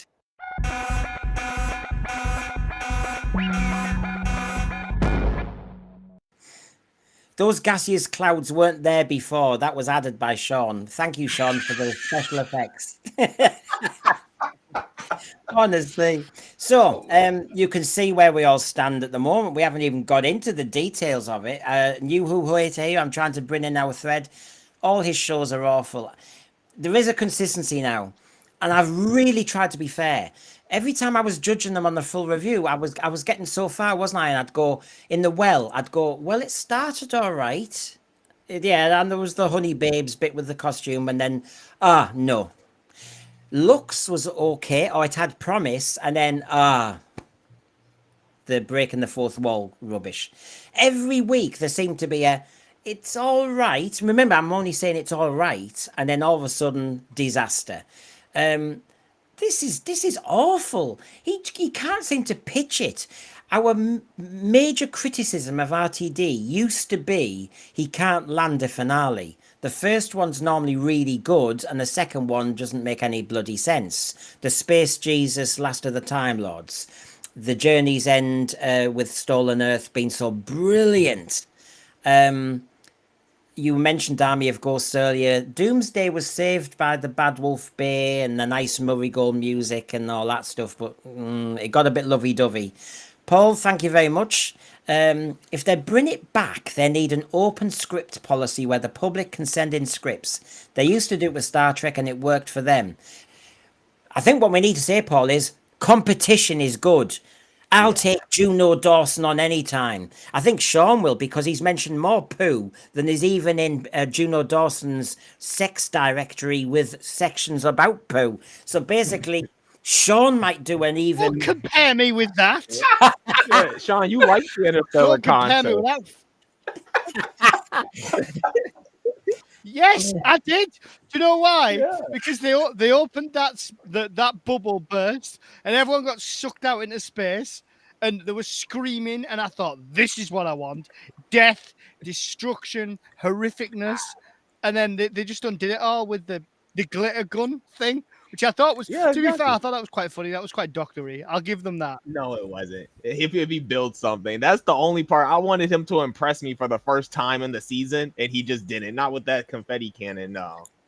As Randy Howell said, I noticed Randy Howell getting very excited when he saw the Hoopettes in Toronto. I was very excited to be in Toronto too. What's that island called, Randy? I've forgotten. Where me and Jamie went on a few times. Nice view of Toronto. The BBC will remember RTD for tanking merchandise. Hello, go to the Forbidden Planet. One little shelf of the crap, like a Jodie Whittaker doll, discounted. Somebody stood on it, that kind of thing. It's really getting desperate stuff. And we all remember the shelves during the David Tennant years, particularly. Shelves of stuff. I have to say, I've stopped getting the magazine, but I haven't been dramatic about it. As I think I've just stopped. I'm so underwhelmed with Doctor Who. This is my favourite show. This is a Doctor Who streaming platform. I'm so underwhelmed by what I've seen over the last couple of years that I actually don't want to look at books and stuff like that. And do you know what? I almost think I want now listen to what I'm saying here. I want the wilderness years. I actually want some quiet. I don't want it. I don't want the pitch of Doctor Who being queered, queer the pitch. I don't want it soiled. I don't want it affected. I just want it left alone to die slowly. And then some days, the grass will have grown and somebody will come back. I really, really want some peace and quiet. So I'm actually saying, and I know what I'm saying here regarding wilderness years, Bring them on. I really want some quiet. And Billie, David Tennant, oh, Sutek might come back with his baby puppy. And no. Susan might come back. No, nothing. Just let it go. And that's how I feel about Doctor Who. Hence why, Randy, merchandise sales. That's why. Well, your feelings are very commonplace. I mean, even in the States, I can remember going into various big box stores like Walmart, and there'd be some material promoting Doctor Who. I'm not seeing that anymore. I mean, you may get one small section in the UK.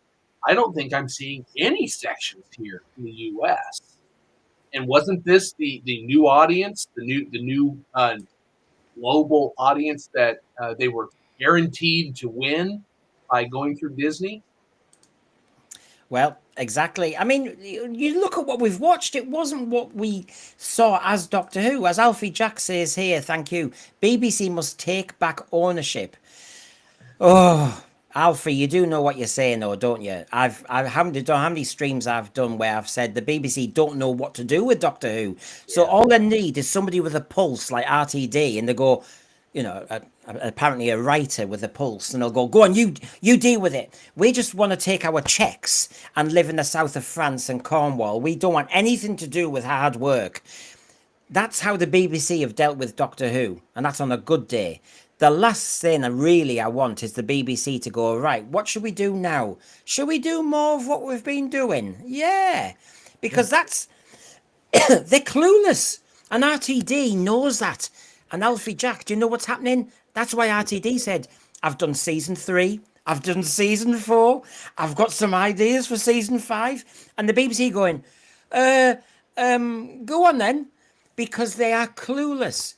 And so I'm worried, Alfie Jack. Thank you for your generosity, but I'm worried sick that the BBC might just say, RTD, can you hang around, please? It's embarrassing. It is. We've got, I think Sean wants to come in. No, I was just listening. Oh, is that a hand from ages ago?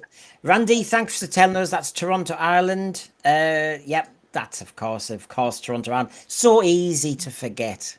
Toronto, Ireland, the island of Toronto. I mean, hello. God. I've got the brain of the puppet. Stephen Braddock. I once wrote a sequel to the Sea Devils for my school homework. Oh, this is the type of homework I liked. Yeah. About them attacking oil tankers. I got it out. I dug it out recently, and it was way better than RTD stuff. And I was 10.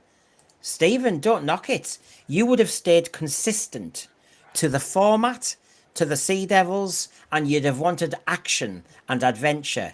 And we've had none of that. Yes, it would have been better, and that's not taking the mick or anything. I know exactly what you mean, because any kid with... The only thing that's missing when it's a kid who's 10 or 12 or 15 is the structural discipline, because we've not been in TV on an apprenticeship or anything, that sort of thing. But yeah, you know what works, and yes, maybe you don't have a sense for budget. That's the other thing. But this is what's killed it. So when we come to talking about RTD, I want to throw this in the works, because there's so much to talk about with RTD, because there are talks out there, lads. And one of them, when we were talking about the possible Billie, Piper, David Tennant reunion, as Game Rant said here, this is dangerous. It's a dangerous liaison. This could really, really kill the show. Okay? Tennant is one of the most popular versions of the Doctor, yeah. And anytime he's involved in a show, it tends to attract plenty of interest. That's why there are plans for him to reprise the role at least once more for a project to celebrate the 20th anniversary of Doctor Who's revival. According to The Sun, there are talks about Tennant and Piper reuniting for one last moment, which would draw a lot of attention. I think it would have once. I'm not sure, because he doesn't look as though he really knows what to do with it. So that's the talk. And then game rant continues, and then I'll bring you all in. Yes, he's still at Donna Noble's house, isn't he? Yeah, so he's there. And Doctor Who, i.e. the BBC, is hoping to provide a rating bump by bringing back popular stars.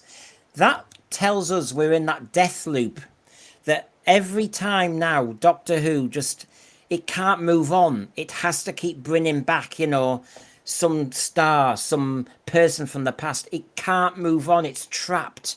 And I have to say, that is all of RTD's making. It has got so bogged down in everything and mush of all the past that it actually is struggling to let go. Hence why my argument, lads, has been New Who has to be killed off, cauterized, ended, then a sensible pause for thinking and getting rid of all the top crew who have infected the Doctor Who brand like Japanese knotweed. We need to cut that all out and allow a new showrunner and a new lot of writers to just move on without thinking about, I might bring Rose back. Do you know what? I might bring back Chameleon. No, just move on. If you've got no good ideas to take it forward, what you're saying is Doctor Who is dead. Now, you are banned, new showrunner, from mentioning anything from the past, apart from using the TARDIS and using this mysterious figure called the Doctor. And don't you dare give him a number. He's a doctor travelling in the future, and he's bloody asexual. Right, get on with it. If you mention Daleks, Cybermen, Sontarans, Gallifreyans, or anything, you don't get the gig. Clear off. Right, now go on then. Right, Doctor Who. Instead of all this nonsense, what do you reckon, Sonny? That's what season 14 was supposed to be. That's why they rebranded it season 1. And the fans of season 1 and season 2 were slighted by that because all they got were references to the past. And then first they got Tenet. And that was the first sign, like, no, this is actually really bad because you're just treading old ground. You're rehashing yourself. But RTD promised this is all going to be new stuff, new adventures, new monsters. We didn't see any of the classic monsters, but we got Sutek Omega. So he lied. It's like we got the worst of both positions. So now he's forced to square this circle of Tenet, and he added Billie to try to help with that, I guess. But it's bad ideas. Well, I would follow up and say part of the problem, Sonny, is what I call stolen valor. If what you're writing does not generate a level of compelling viewing, if the characters don't have gravitas, what do? You say, what existed previously that I can mine and plug in order to attract eyes and fabricate a form of compulsion in the audience. It's another form of stolen valor or stolen credibility. And the funny thing is, he went back and tried to mine the classic series with Sutek, with the Rani, with Omega. Right. Didn't work. He tried to go back and mine New Who with Tennant and now Billie Piper. I don't think it's going to work. The audience is onto it. It's a hack writing. Well, here we go. This seems to be the last chance saloon, it seems to be saying here. And by the way, again, it's lovely to see people be base driver. The very best way to move forward is to rest it for a while. Yeah, but sometimes you need to take a step back, reflect, evaluate, talk, move forward, and sleep on it. Pick up from McGann directly after the events of Countdown and never acknowledge that the 2005 to 25 run existed. No repeats, no DVDs, no Blu-rays. Of course, the BBC would have a heart attack if if that happened. But I can see your argument. Now, if I can just show you this part of the article, because it seems to be saying Last Chance Saloon. There's no denying that it might be effective, Billie and David Tennant come back, because they're two of the most popular actors in the universe. The idea behind it will be to get enough people talking about the show in one episode to get the intrigue to where it needs to be for a third season. But on the flip side, if it doesn't do well with two characters like this involved, then it will be a disaster and potentially a final nail in the coffin. Therefore, what everybody's talking about, and as you say, those on one side of the Doctor Who tribe and argument will be going, oh, this is so amazing. No, is it? Is it? And actually, if it got 7 million in the ratings, does that tell us anything? All it tells us is that Doctor Who can't move forward. When it wants to get good ratings, it has to go backwards. That doesn't teach us anything. And you can't keep doing the best of Doctor Who, the highlights package. If you can't move forward with new ideas, and all you can do is keep saying, oh, can we get Tom Baker to stagger in and be, the curator for 5 minutes? And then we'll have Peter Davison in the wheelchair over there. Sorry, Peter Davison. You know what I mean? No. Just leave it, because it's killing everybody's nostalgia. Well, if they did this, Brendan, just shooting here, if they did this, what do you anticipate the specials viewing figures overnight would look like? 4 million, 3.5, whatever the first specials were. The Christmas one in the end got around 5, didn't it? I could get it back up in a minute. I think it was a little bit higher because but the thing is, he did 3 specials with David Tennant, and I'll find the figures. I haven't got them on my right screen here, but they went down over the 3, didn't they? They did. So basically, it's that novelty thing. By the way, it's the same argument as when you bring the Daleks back. And, the idiotic thing would be to say, let's bring the Daleks back and do a 14-episode series with the Daleks. We all know that the first episode gets the biggest figure for the Daleks, and then it starts to go down. And it's the same thing with David Tennant coming back. It's the same thing with Billie Piper coming back. It's interesting until it's not. Then what do? Back to square one. What does it tell? That argument there makes no sense to me. What, it gets everybody talking about Doctor Who, bringing them back? Why don't you write a bloody good story and then everybody will talk about Doctor Who nonetheless? Right. Which stories did you watch as a kid that were just a good story of Doctor Who and you'd never seen it before? I was telling my mum and dad today about the Davros moment when on the Monday at school, we were all impersonating Davros. None of us had seen Davros before, so it wasn't like everyone was going, oh, Davros is back. We were just intrigued and actually wanting to impersonate it. The programme was moving forward. Right. The problem with all of this is you can do whatever you want. You can bring all the living doctors back. You can bring Tennant back. You can bring Rose back. You can bring whoever you want back. There could be 10 million people watching it. And within 5 minutes, you go, oh, no, it's shit. Sorry, it's still shit. Okay, bang, turn it off. And that's what you're going to get. Yeah. Like, I genuinely think people are saying, oh, rest it, leave it. I don't know if Doctor Who has just come to the end. And like I've said a few times on our streams and our reviews, I don't believe this is a show that's creatively bankrupt. This isn't a show that's got to the end and it's kind of run out of ideas. It hasn't. But what it has run out of is someone like we talk about RTD could have done this. He's written exactly what he wanted. Make no mistake. The episodes he's given us, apart from maybe the last one with the shooty thing, he's given us exactly what he wanted. So this isn't someone like who's tried to do Doctor Who and just isn't up to scratch. This is exactly what he wanted. That's where we're going wrong. He knows what. And I know we do it because we're fans, but we look at it and we go, oh, what about this and what about that? And this is how they could fix it. And they don't want to fix it. This is by design. This is not by accident. They've done this on purpose, but they expected us to swallow it. No pun intended. Well, and just keep watching. And we haven't. Well, as we hit this debate part of it, everybody, what I'll do is I'll bring in a few of our thread as well and tell us what you think as well. So Watkin here, bring past showrunners and Doctor Who Doctors is such a retrograde step. And that's despite the writing being woke. Doctor Who was at its best when it didn't depend on going back to its past. Yeah, I mean, you can pick some... The Visitation, I mean, that's just coming to my head now. I was trying to not pick the usual ones. The Visitation... 4th story, I think it was, in the season 19 with Peter Davison. Pteroleptals, we'd never had them before. I love that story. That's all you need. The Mara, now I'm stuck on season 19.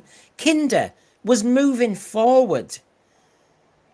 you could argue Fort of Doomsday was certainly not trying to go on the past. Honestly, writers were trying to Logopolis. Logopolis had the master element, but it was an intriguing idea. E-space had never been done before. We could go on. And I'm sorry, these other people. Do you know, when Jerry Davis and Kit Pedler sat down, did they go, do you know what, we need to do a Dalek, and we'll call it something else? They came up with the cybernetics, and they came up with this new, I mean, honestly, they moved forward, and Doctor Who gained because it now had a competitor with the Daleks. Move forward. That's the only way. And just before Sonny comes in, thank you, Alfie Jack. I know, we're all getting a bit angry now. You're angry now. No more of David Tennant. Stop it. Retcon now, please. And thank you, by the way. Sonny? I gotta take out my broomstick because it's our fault that he can't move forward. He tried to move forward with the Boogie Monster and Jinx Monsoon, and we didn't like it, so he had to go back to the old stuff. He gave us the Boogie Monster. We said it was a crap monster, Brendan. Well, he stunk, yeah. Oh God! Now I had the contrarian on before, and now bloody Sonny's regenerated into the contrarian. Joy to the world. Oh God! Oh, Sonny, I think you're ill. Shut up, Sonny. What I say that was wrong, here we've got Doctor Who doing too much nostalgia. This is the same argument about bringing Billie Piper and David Tennant back. Reliance on the past cannot continue in this long term. There were elements of Gatwa's era as the Doctor where the show seemed to be getting that, especially in the first season with his partnership with Ruby Sunday. However, the more old school moments that were referenced, the bigger the problems became, and it appears that the show might not have learned its lesson in that regard. While a one-off episode could be a lot of fun for fans, the pressure will be on to end in a way that propels Doctor Who forward for the greater good. And I think the greater good. The thing is, I think, come on, let's be honest here. While you're trying to write and make a 20th anniversary special to revamp, recharge Doctor Who, you're not doing the real thinking for how you can sustain that for season 3 and season 4. And by the way, is this a little stitch up, dealing with the wound slightly, but not really dealing with the issue? What I'm saying here, lads, is he has told us since November 2023 in that Imagine documentary, he's told us that he's already written season 3 and partly season 4. He's now finished those. So is he going to rewrite all of them once he's had an interesting discussion about how to change Doctor Who? No, he's been churning them out like a good one. No. BBC, you're missing the point here. You're just trying to squeeze another episode out of RTD. He'll weave it to go into his season 3s, and then you'll suddenly say, go on, stay. We saw this with John Nathan Turner. In the end, they never leave. Mm-hmm. What's this, Hotel California for bloody for Doctor Who writers? Yep. Just like working them to the ground. Yeah. And by the way, just before I finish and really go into the other RTD elements, as a lot of people are saying, Doctor Who, the Disney deal is dead, but another deal is reportedly close. And so I took it from the comic book movie one.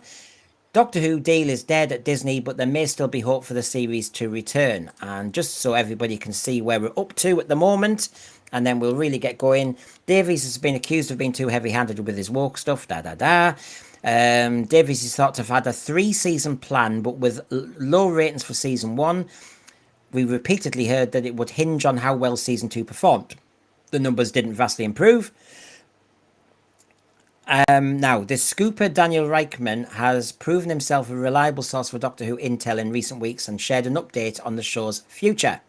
Doctor Who is only dead at Disney, but there are active talks to revive it elsewhere, and things are looking promising. Okay? So, in essence, whether it's Amazon, Netflix, another platform, they seem to be thinking there's a chance that Doctor Who will get the budget, will get the money, and do you know what? RTD might get to stay. I could see that, but my guess is whether it went to Amazon, Netflix, or another platform, part of the appeal will be they'll want the right to broadcast or stream all of the classic material as well. They'll want the whole package, and that will be what they're angling for. So it's contingent on whether the BBC says, yeah, sure, no problem, we'll give it to you, all of it. Whether they'll give creative control away, that's another matter entirely. You see, right, if I threw a question at everybody in the thread and also to the panel, and I'll throw a few different spiky ones on Russell T Davies, was this a gamble too far, or was it worth the risk when he came back doing what he did? Was it worth the risk, or was it a dangerous gamble? The Gatwa too far. Yeah, I think that didn't work. We all need an emotional doctor. It didn't work. It did not work. The biggest gamble was bringing back Tenet. Like, you're basically just admitting like everything that came before is better when you brought back Tenet, and then it solidified it with Billie Piper. Like that, those are that's when it was like that was a complete miss in my opinion. The Gatwa gamble, I guess, was okay. Like that was kind of worth the risk just because he's new, but I don't think it worked personally. But the Tenet stuff, that's too much in my opinion. Well, we've got Bill Madoka here. No more baggage. I think accessible for the general public. Sorry, I'll just do these few. Doctor Who needs to stop looking back, fresh stories and characters. Do you know that should be easy? These are all accomplished writers. These are well-paid media executives of these massive companies nowadays. Excuse me. We all know what television looks like now, and we all know what successful television looks like now. There's so many examples littered across the last 6 decades. Come on, surely you've got some ideas to take it forward. And if you don't, bye-bye. I want to see what somebody else has got to offer. But don't you hang around squatting. Dr. Dread here says, I'm reading BBC tried to get Amazon, but I've knocked back as Amazon wanted the whole Doctor Who library worldwide, and the BBC can't grant that even if they wanted to. It's complicated with Doctor Who, and I dare say Disney wanted the back catalogue as well, but basically, you know, that's a big back catalogue to give away. And then, of course, they hit problems with Robert Banks Stewart's 2 stories and Stephen Coburn. You know, there are issues there. Sean, you wanted to come in. Yeah, I disagree with Sonny in essence of bringing Tennant back. I think for the 3 specials, it would have served, if they were just bog standard, decent specials, they would have served as a good jumping on point for people. You know, get the interest of Tennant back. People come back, give the show an extra go. Because I think that was the point they lost it. That the Star Beast was where they lost it. I think we lose it. I think, you know, the Church on Ruby Road and that series, that was not where we lost the audience. We lost it at the Star Beast, because that's when people went, oh, Tennant's back, and you got a little bit of people talking about it, and people watched it, and then they got that, and people were like, nah, I'm not doing this again. But I think if they'd done it properly, it would have served as a nice, yes, not shameful. Yes, a little bit, you know, a little bit cheeky to bring Tennant back, a little bit navel gazing. But if it had have worked to get some of the, you know, the regular audience back to go right, and then you push on with the new Doctor, because I do believe if they'd have given the shooty Doctor a chance and tried to write it properly, and not just give us a message every week, they might have had a chance. Wouldn't have been great, but they might have had a chance. So I do think it could have worked as a ploy to get people back. As like shameless as that is, but it just fell to pieces, and bringing them back again, nah. Well, I did a fair bit of research, Christian, on this before pulling it together. So I'll say to you, Christian, so 2023 onwards, Doctor Who, RTD, this era. I mean, I will grant him his idea to get everything on BBC iPlayer for the British audience. That's a tick. I can grant him some stuff like that. And there have been some good choices of Doctor, Chris Eccleston, for example. So I'm trying to park a few things, and I think it needed the new Who formula for 2005. But we are where we are now, Christian. And I'm going to say to you, from 2023 onwards, Doctor Who, was it a reboot, a sly reboot he was doing? Or has this turned into a kind of a reckoning of him? Because he has really changed a lot of things. If I said, for example, 8-episode seasons, I mean, he's really shortened it. He decided that we've got the money to actually forget the spin-off and have a longer season. He decided to soar the diversity quotient. Yeah, he did. He went for that. And he said it. Doctor Who's an open door for diversity now. He made a big play on that one. As the Doctor Who magazine said, fan fatigue hit with effects-heavy plots. He went heavy on using the money for CGI instead of for other stuff, Christian. He's decided to take Doctor Who in this direction. It's all on him. Well, it is on him. It was, as you pointed out, a reboot, not a hard reboot. It was a soft reboot. Remember, he said he wanted to go fantasy as opposed to science fiction. And that spoke volumes. And the irony is, he didn't have enough creativity to even go in that direction consistently. With originality, he had to continually mine New Who and Classic Who for components to pad out this reboot, this soft reboot that he was promising Disney and the audience, which did not pay off. And good to see Gav B here. The specials were the least special specials in the history of TV. And maybe you're a TV critic. You've come up with a very special technical term for that. Yes. But yeah, they were so underwhelming. The Wild Blue Yonder, I call the Wild Blue Chasm. Was there a plot in there in the middle? I mean, you didn't. I mean, honestly, when you really get past the effects, they'll have spent a bomb on those giant arms and limbs. It didn't really work. It was really, let's go down a corridor, get to the end, and then come back. I mean, it really, God, it was almost a piss take on Doctor Who, really. Dr. Dread.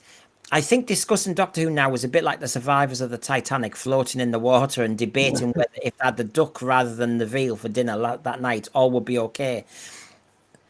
Oh, Dr. Dread, and I get your analogy. The trouble is, there are still people in the BBC who don't think there's a wreck. They actually think, and I don't think that. I think your analogy would work in a different way, Dr. Dread, if you think that the BBC executives, including RTD, they've seen that the Titanic has hit some iceberg thing, but we're all right. Doctor Who's unsinkable. Doctor Who will keep going. Let's not change course. This is my analogy. We'll keep going the same way. Doctor Who can never be sunk. It's such a flexible format. You know what happened with the Titanic, and you know there was arrogance and complacency.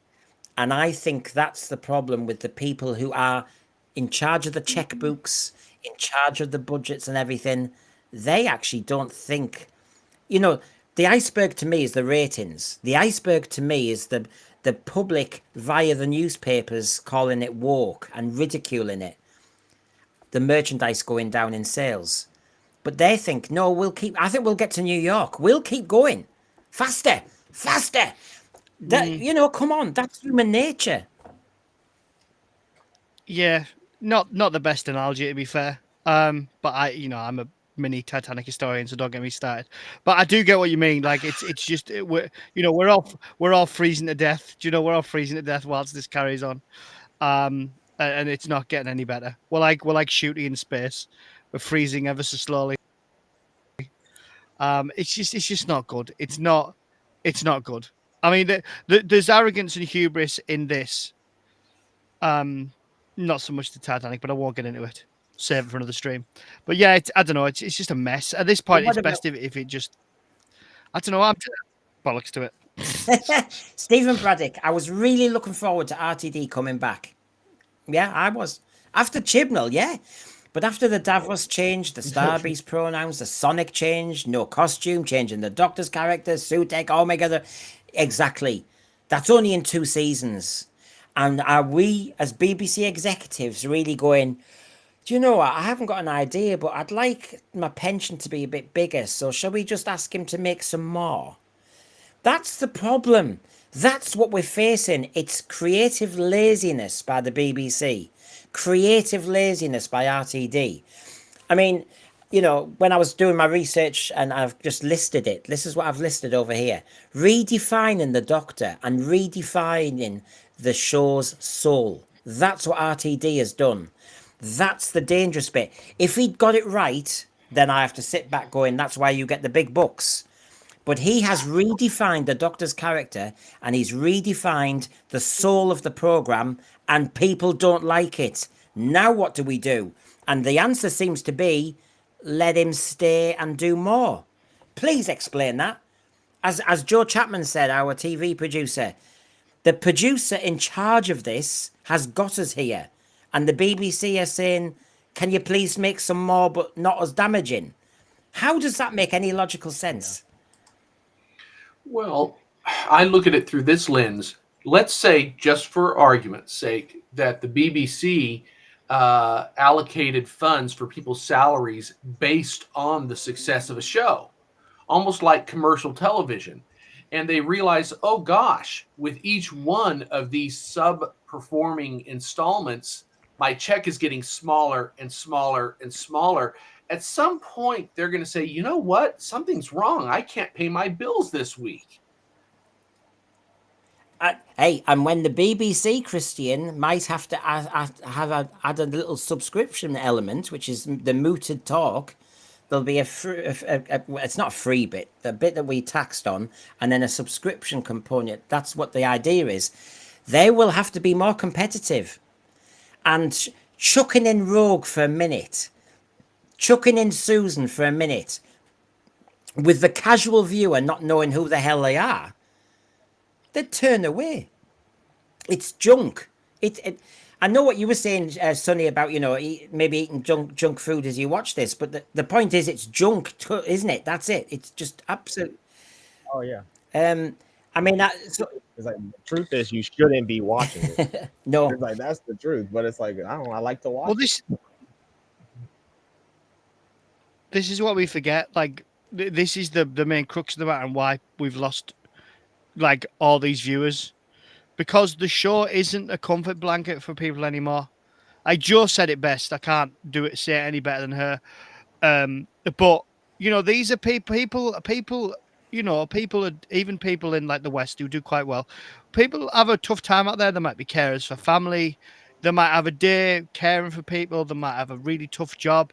They might have stuff going on, and they want to go home and they want to put Doctor Who on and they want to enjoy it and they want to feel better and they want to escape. And we're not getting that. We're getting your evil. The world's dark. It's depressing, alongside, you know, 5th-rate bloody acting, fucking 10th-rate writing. And it's just battering you over the head, and people are thinking, I don't want to watch this. I don't want to watch it. I'm going to vote with my feet. I'm going to vote with my remote. It's going off. I'm not putting it back on. So the BBC can do whatever the hell they like. Sell it to whoever you want. Knock yourself out. Go for it. Slap the makeup on it. You know, make up that pig. Slap Max Factor all over its face. Doctor Who's finished, dead. It's rotten to the bloody core, and it needs to go. Go back, watch the old series, watch New Who. Just enjoy those, because it doesn't matter where it goes. The prevailing winds are still going in the right direction, and someone's still pissing in that wind as it's coming back against us. So it's best just to leave it now, I think. Right, okay. Take a chill. Every time he took a breath, I thought there's a chance. No, no, right, Sean. I know what you're saying, Sean, and I agree with it. But the thing is, I don't agree it's dead, you know, dead as a dodo type thing, you know. It's not a dead parrot either. It is such a flexible beast that it can be revived, but not by doing a special with Billie and David. That's just looking in the wrong direction. It needs a rest, and the rest is when they work their hardest, thinking and discussing and meeting. Christian, I've added more notes about this legacy of RTD. If you really think about it, he rewrote the whole Doctor's DNA. He didn't just tweak at anything. Eccleston's war-torn Ninth Doctor broke the mold. That seemed to be a tick. Tennant's 10th Doctor was madly in love with Rose. That took us down a different genre. People kind of liked it at first, maybe not now. Then we had the love again with Martha. Donna's friendship seemed to be a tick. So there were hits and misses about how we dealt with companions and the Doctors. But then we went into this Gatwa's queer Black 15th Doctor, and we seemed to go into a different place with Rogue, which shocked purists I've got down here. And then it seemed to be he wanted to humanize the Doctor, emotional Doctor, and we went down this other path. And so in the end, I feel as though he's pandered to what he thinks society wants, or preached to what society wants, but actually, in the meantime, he's killed the program. Absolutely. It's a case of I'm gonna call it both hubris and cowardice at the same time.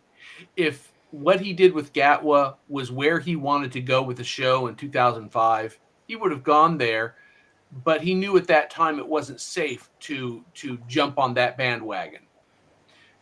But recently, as recent as 2022, he said, the waves of culture are moving in my direction. I am now free to create exactly the vision for the character I've always wanted. And he rammed that home as hard as he possibly could, damaging both the show as well as his legacy that he had created previously, as well as the potential future for the show going forward. I'd have to ask you this. We know that doing a Tennant Piper special is probably not going to be all that successful in terms of what they want to do. But do you see them choosing the direction they should go in, which is basically a fresh start? Well, no, because it's going to get bogged down. I mean, you heard me then listing kind of soap opera type stuff. If you've got Billie Piper and David Tennant in it, you've already got a bit of Japanese knotweed plot, because he's going to have to explain that the Doctor's no longer in rehab. The Doctor's a little bit more put together. That, it's nice to see you again, Rose, because that hurt me when you left. Oh, God, it'll be all that stuff. Now, here's another way of putting it, lads. When he brought David Tennant and Catherine Tate back, what did he do? The first episode went a bit soapy.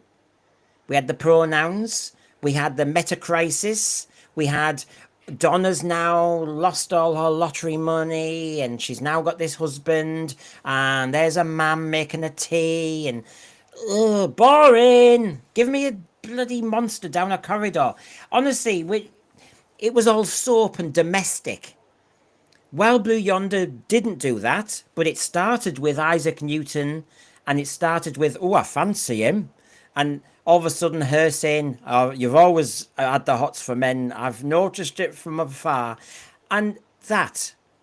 And then the giggle, of course, had one moment when the puppets were really scary, and a moment when that man was turned into a wooden puppet. Apart from that, it wasn't quite anything. And then that's it. Basically, we didn't move forward. So when he did have David Tennant and Catherine Tate before, he had a chance with money to move forward. He didn't. And I will say this final thing, lads, on that point. When it was the 10th anniversary, what did they do? The Three Doctors. And the Three Doctors was new, revolutionary, invented new things. The only old thing was bringing the Doctors back for a moment. But it was clever, it's lovely to watch, and it pushed the program forward. Yeah.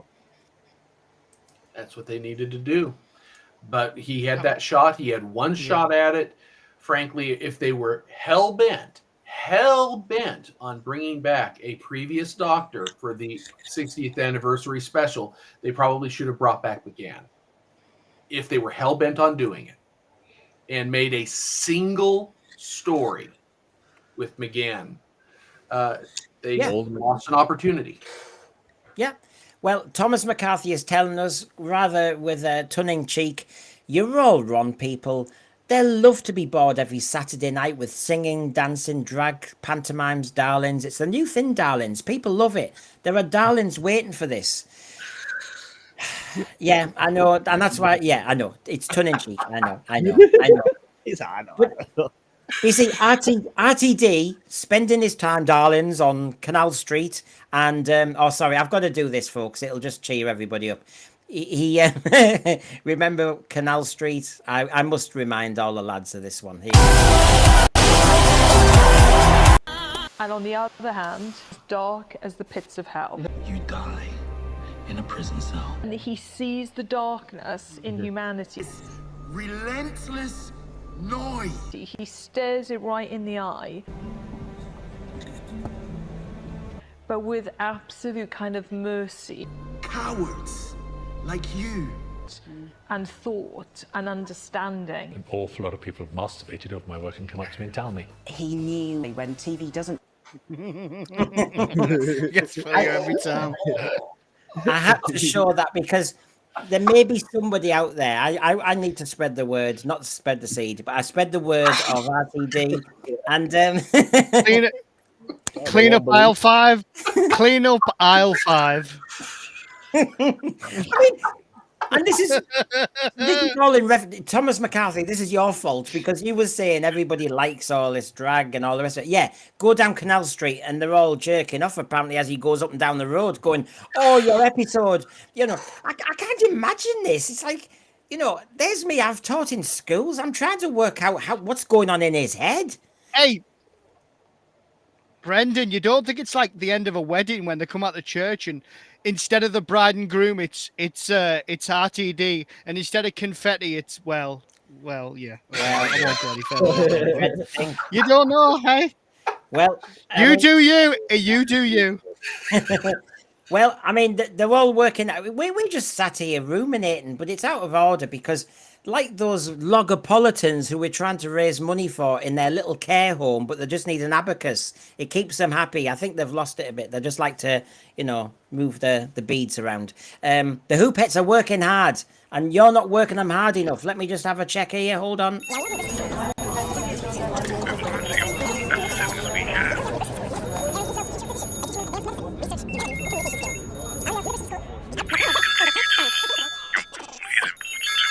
Oh, no.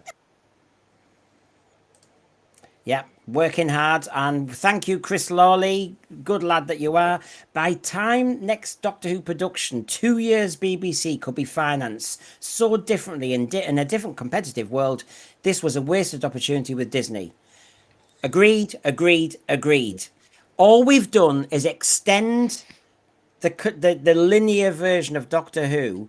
We've weakened it, diluted it, toyed with it.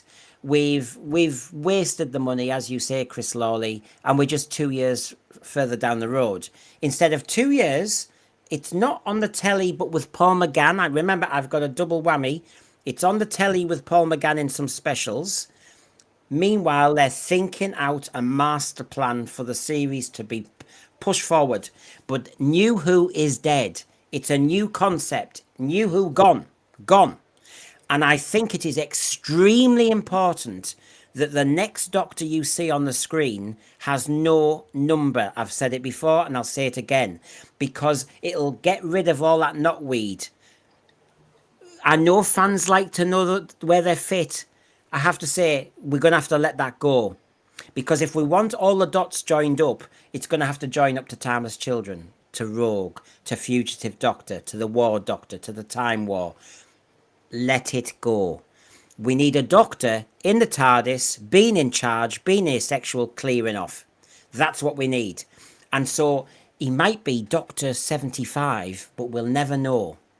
And we pick it up, we go forward, the plots have to be exciting, it goes dark, and if that series works, because they are scared of failing, then we might see later on that Doctor do well and then eventually regenerate into the next Doctor, number 76. We will never know the number. Does it really matter Do you want Doctor Who looking like Doctor Who, or do you need to know his inside leg measurements and whether he's Doctor 72? Who cares? Stop it. I think we've got to let it go. We really do. This number lark is just stupid. It's killing the creativity. We are really bogging down the thing now. Well, Brendan, I think what could have been done if they had not gone off on a very bad mischaracterization of the Doctor and destruction of canon, if they'd been able to keep the linear history of the show without destroying it in the first place, we wouldn't be having this discussion. The problem is they've largely destroyed linear continuity with all of the changes, the reforms that they plugged into it. And that's not on us as fans. That's on them as creators of the show. Yep. And Anthony Green, thank you for this. Eighth Doctor visited Susan in Big Finish. Now, you know, I haven't really looked at Big Finish, but there's a chance that you use a story from Big Finish. That could have been a great TV adaptation and a proper one-off return for Carol Ann Ford. Well, there you go. I'll take your word for it since I'm in pleading ignorance here. But RTD, you don't have all the answers. You don't have all the answers. I notice he likes to give all the toys away. Have you noticed that? With the Schalke Doctor. I put you in. There you go. He likes to do the gifts, does RTD. It bigs him up. It makes him higher. And I think it's important to put this Doctor in the TARDIS now, Jodie. There you go. I'm giving that to you. You just know what's going on here. It's almost like a version of cronyism going on. Alfie Jack, thank you. No number, permanent memory loss, move forwards. I think me and you get the writer's room going. Christian's in on it. Not Mad Mac and Paul Mabley. There's loads of us. Lee Smith. We'll do the writer's room. We will get this going. We don't need a number. We don't just give him, yeah, as you say, amnesia. Boomer Doug agrees with me. He wants to get on the show again. No, starts fresh, start small, start scary, start mysterious. No more numbered doctors. Doctor Who is no longer accessible for non-fans. Get on with the story. That's where we need to go. I have to say, I totally agree. It is important to push forward. This experiment didn't work. The 15th Doctor. It started badly with the bi-generation and the underpants, and we went on from there. And then we ended up in the Christmas special. He was in a nightclub. And there's all these, remember everybody, for everyone who wants to give New Who another year, another 18 months, New Who since the beginning has kept sprinkling in little devices that are not Doctor Who. So, for example, if you go back to the church on Ruby Road, he was dancing 1 minute and the next minute he's catching a glass in the air when it fell off the table. He's not Superman. You see, he was, I will just add more. There were loads of moments when you were going, and then look at the last of the Time Lords. He turns into a budgie. And the next minute he's walking up there because everybody's texting. Honestly, they've changed the Doctor, and I really just need it to go. This has been a disaster. Look at that TARDIS. It's ready for Pride Month. Look at it. Yeah. It's just it's a shame we never seen it. Well, put it this way, I'll say to you, Sonny, look at the William Hartnell, Patrick Troughton TARDIS. Very clinical white to a degree, maybe with a little trunk with some of his ornaments in, a food machine and various bits and bobs. That had something scientific and adventurous and futuristic about it. This just looks a little bit OTT nightclub and a bit gimmicky. The classic TARDIS I found was a lot more compact. It had more personality. There were different rooms for the companions and junk that they can play with. It was another set. It was an area for the characters to actually be likable and to like interact with each other and do things. We didn't do any of that with this TARDIS or these people or any. It was really a walkway, a catwalk really, for some cosplaying. That's really what it was when it was used. That's an interesting, yes, you've hit the nail on the head, Sonny. It was a bloody catwalk in the TARDIS, wasn't it? That's Every the only week. thing I seen them doing it, and yell at Conrad. You're so right. Sean, you've been quiet for a minute. Worries me sick. I'm just listening, mate. I'm just you. He's a cheeky sod, isn't he? I'll put you in the naughty corner, Brendan, with a smack on the ass. No, I was just. I can't. I am capable of sitting back and listening. You know, believe it or not, an awful lot of my day-to-day job involves. Yeah, an awful lot of my day-to-day job involves listening to people and sitting back and letting other people talk. That's why I never shut up on a night. But no, I'm good. I'm good. Everyone's making good points. Jess here, and Jess, thank you for joining us. Season 1 and Season 2 was a convoluted, drawn-out babble fest. The biggest load of twaddle, don't we love the word twaddle, I have ever been witness to. No, we, the true Doctor Who fans, have had to endure. I have to say, I agree with you. I just think when you really look at it, and Christian, me and you have marked how many bloody English scripts, exposition gone mad. Too much explanation, too much context, too much building it up but not getting on with it. Exactly. If a story is well written and you have to have what I call expositional information, you don't dump it in huge blocks. You sprinkle it in with the action in context so it doesn't weigh down the script. It's like trying to walk through quicksand. It doesn't work if you dump it, which is all RTD has the capacity to do. At the same time, he's trying to make connections that new fans or new viewers, new casual viewers won't make mentally. They can't. So that's one of the reasons you want to get rid of dealing with the past and move forward, because now you don't need those contextual references, which also get weighed into the exposition. It's bad writing from beginning to end. And just as I bring Sean in here, because I've seen what you've said, you've got what the thread is saying, and there's a few interesting kind of semantic links going on here about the disco TARDIS, about the regeneration of Tennant being camp. You've seen some of the photographs I've just put up. If you actually then, Sean, put this all together and just look at the regeneration you're seeing on the screen, why do they not want to make this really exciting TV program into a kind of darker, edgier, grittier? I mean, the Doctor could die in a regeneration without Tinkerbell fairy dust and disco lights and joy to the world. We could have him like John Pertwee, wheezing and trying to get his breath together, and it could look dead serious, and it looks as though Doctor Who's taking itself seriously. This is RTD just kind of making Doctor Who into Canal Street. I mean, I think that's a bit harsh on Canal Street. It's not that camp. But I genuinely saying I've been. It's not that bad.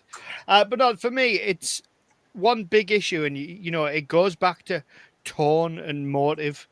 Like, we've thrown a lot of ideas around, pretty good ideas about how we'd reboot it. But for me, it's irrelevant, really. It's like, do what you want. Numbered Doctors, no numbered Doctors. Reboot it, don't reboot it. Soft reboot, hard reboot. For me, this last few, well, I was going to say last few years, but the last few years, if nothing else, this feels cruel. It feels cruel to be a Doctor, like, towards the fans en masse. And then for me, I just want someone who comes in and who wants to provide a good experience for the fans, who actually wants to provide the fans, like RTD the first time around, wanted to give the fans something. I felt the weight on the shoulders of this legacy of the character they were building, rather than changing it into something that they wanted to do. So I just want the tone and the motive. But you're right, it needs to be darker, it needs to be grittier, it needs to look grittier. It looks too clean. I was talking about the episodes I watched earlier. They look better. The effect, how is it the effects in Doomsday look better than what we've had? It's absolutely ridiculous. And the tone. I mean, there's a scene that I'd forgotten on the bridge where the army are fighting the Cybermen and the cyber controller turns to the Doctor and says, Yeah. "We ordered a surrender," and the Doctor had forgotten the line. It's a brilliant line. This is what I mean. There's good stuff back then. He says, "They're not taking instructions. You're on the streets. You're in their homes. You've got their children. Of course, they're going to fight." Like, and you think, "Oh my god!" Like that's what the show used to be. And I know I'm a New Who fan, but that's what the show used to be. We haven't had anything like that in like 10 years or 8 years. It's a long time. Like, we need more of that. It's a long time. We really do. And that's why I've come to the point, Christine, when I'm saying to all those Doctor Who fans out there who say, "Oh, it's not that bad. Another year, it might get better." Stop. The point is, those last 8 years, Doctor Who has become a wounded animal. It's limping. It needs to just be rested. Then you can refresh. I'm a great believer that Doctor Who can refresh.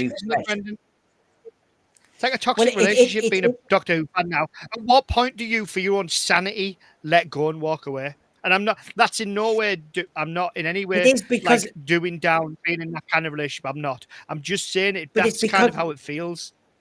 It's because we are piling on discourse after discourse, Christian. Like, I was just flashing this up here as an example, which is a multi-Doctor moment, but it was naff dialogue. Now, I know in the Three Doctors, you had a little bit of rivalry for a second, but it was a damn good story, and it was still, whoa, what's going to happen here? Whereas this, with each multi-Doctor meeting, it starts to get camp, it starts to get meta, and it starts to cheapen it. Why can't we, if you're going to ever do a multi-Doctor meeting in the future, have it where they actually really do not get on? They really don't want to get on with each other. They really don't want the other person to be running the TARDIS. I mean, we've known that. You see that in a marriage, for God's sake. Why the hell, creatively, don't we have, instead of the Doctors going, "You're not quite like me," "Oh, go, this is baby stuff," have two adults in the room going, "I don't like what you've done." Yeah, we've had that joke before. But Christian, I really don't like what you're doing. I don't like the direction you've taken with your life. I really resent it. Why can't we actually have Doctors who don't get on? Well, they could. That would be an interesting dynamic.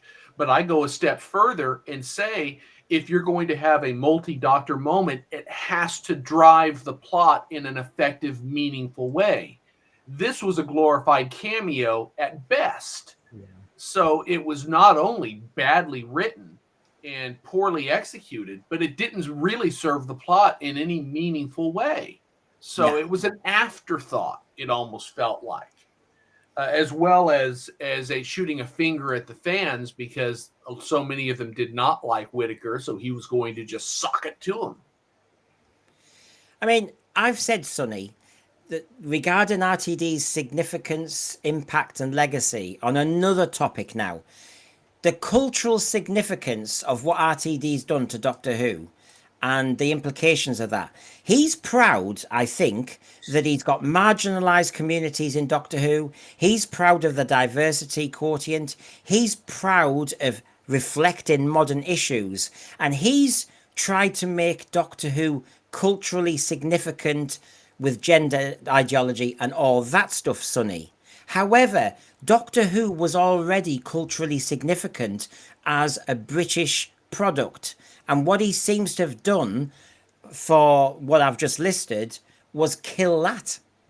I mean, there were moments when I just thought, this doesn't even look like Doctor Who. This doesn't even look like a program made for the British audience. There were so many moments. So, Sonny, am I being too harsh there? Because I just think you've already got a culturally significant program, and he's made it culturally significant in the wrong way and killed its actual significance.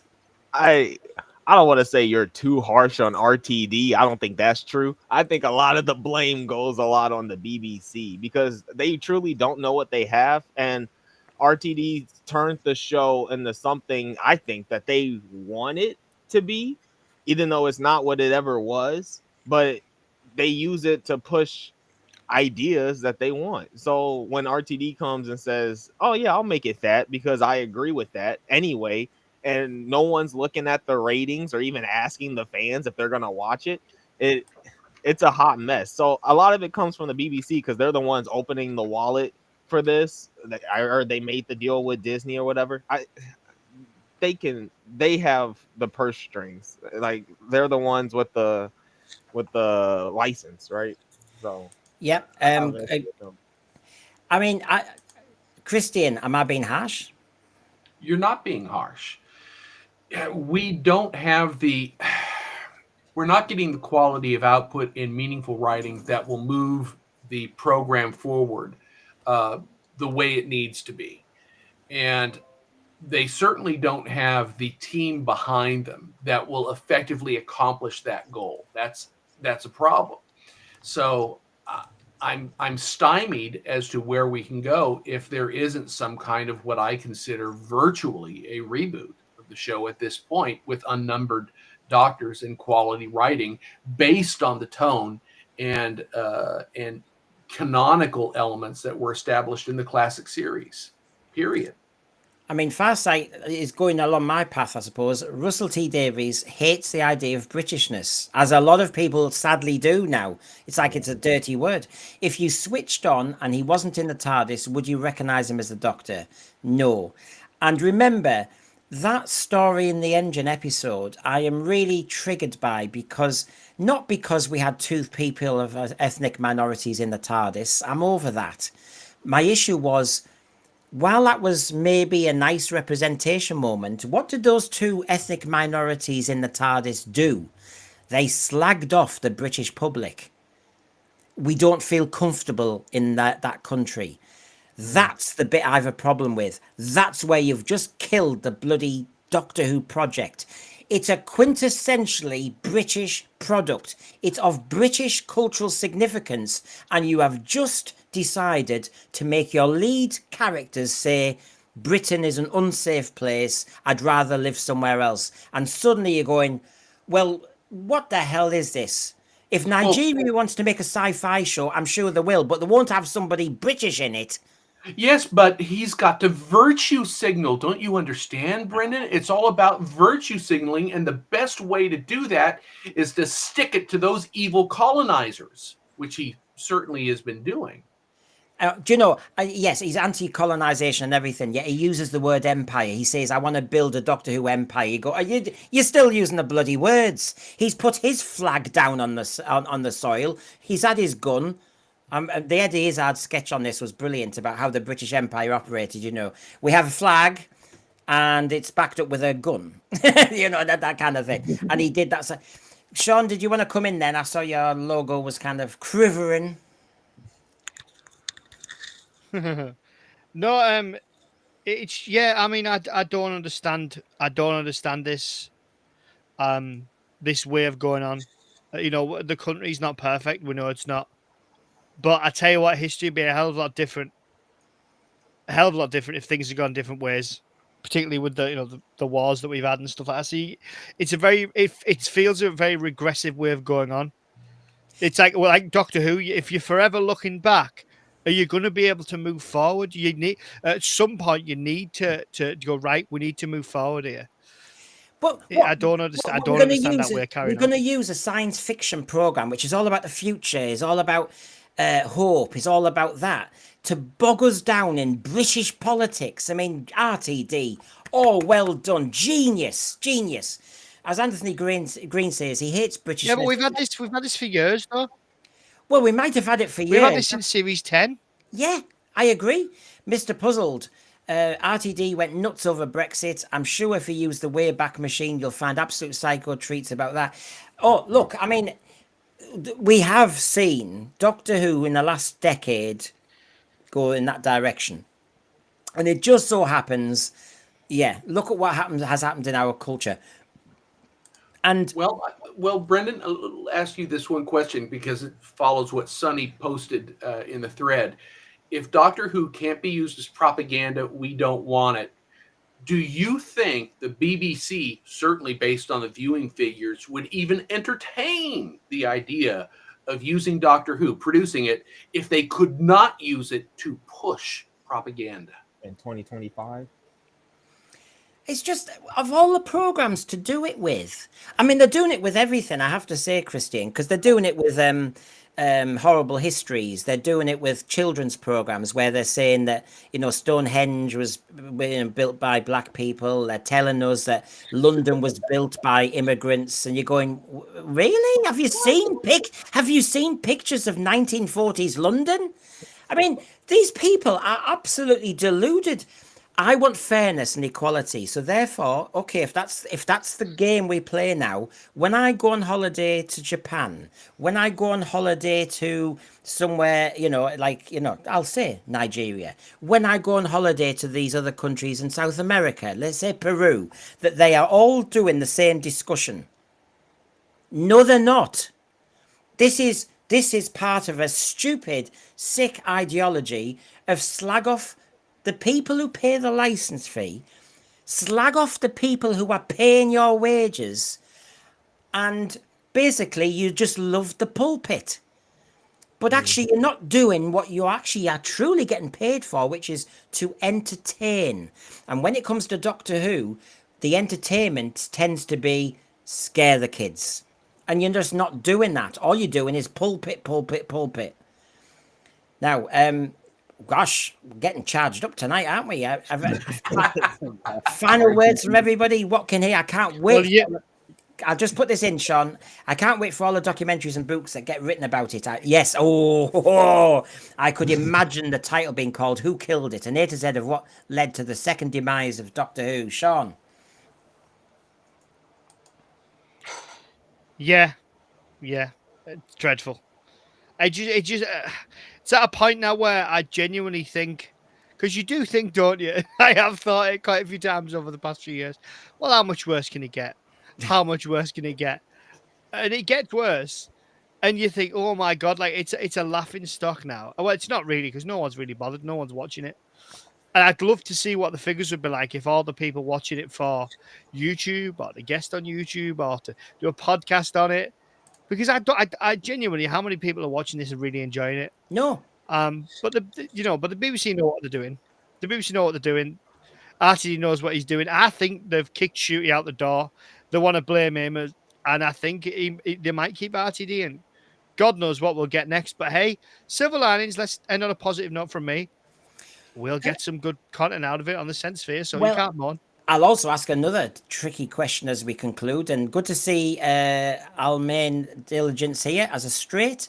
Oh, it's allowed, by the way. It's allowed. As a straight, masculine, black fan, I absolutely hate the Black Doctor Who. His lack of masculinity is disgusting and pathetic. Amen. And Sonny, you've kind of gone along that path regarding it's the blurring of two things at once, isn't it? That's the problem. Yes, they're always trying to co-op some sort of black movement with some sort of gay agenda or homosexual movement. They're always trying to do that, and so that's why the first time I saw Gatwa, I was like, nope, not even giving it a chance, because I know he's not going to be any type of a role model or hero or interesting character for me, and I just knew what I was looking at. But it is fun to crap on the show and to talk about it with others. I'll give it that. It can be fun. Except, here's my question to conclude. I've already asked the one about why don't you get Shooty to do a separate thing instead of crapping all over the finale. But this is my final question here, lads. Okay? So, regarding where we are, I've forgotten the question. No. It'll come back to me. Go on, Christian, your final thoughts, and it'll come to me. It will. Well, I think we're going to basically get more of the same if the rumors are correct, i.e., Rtd's holding on by his fingernails. They'll negotiate for a special.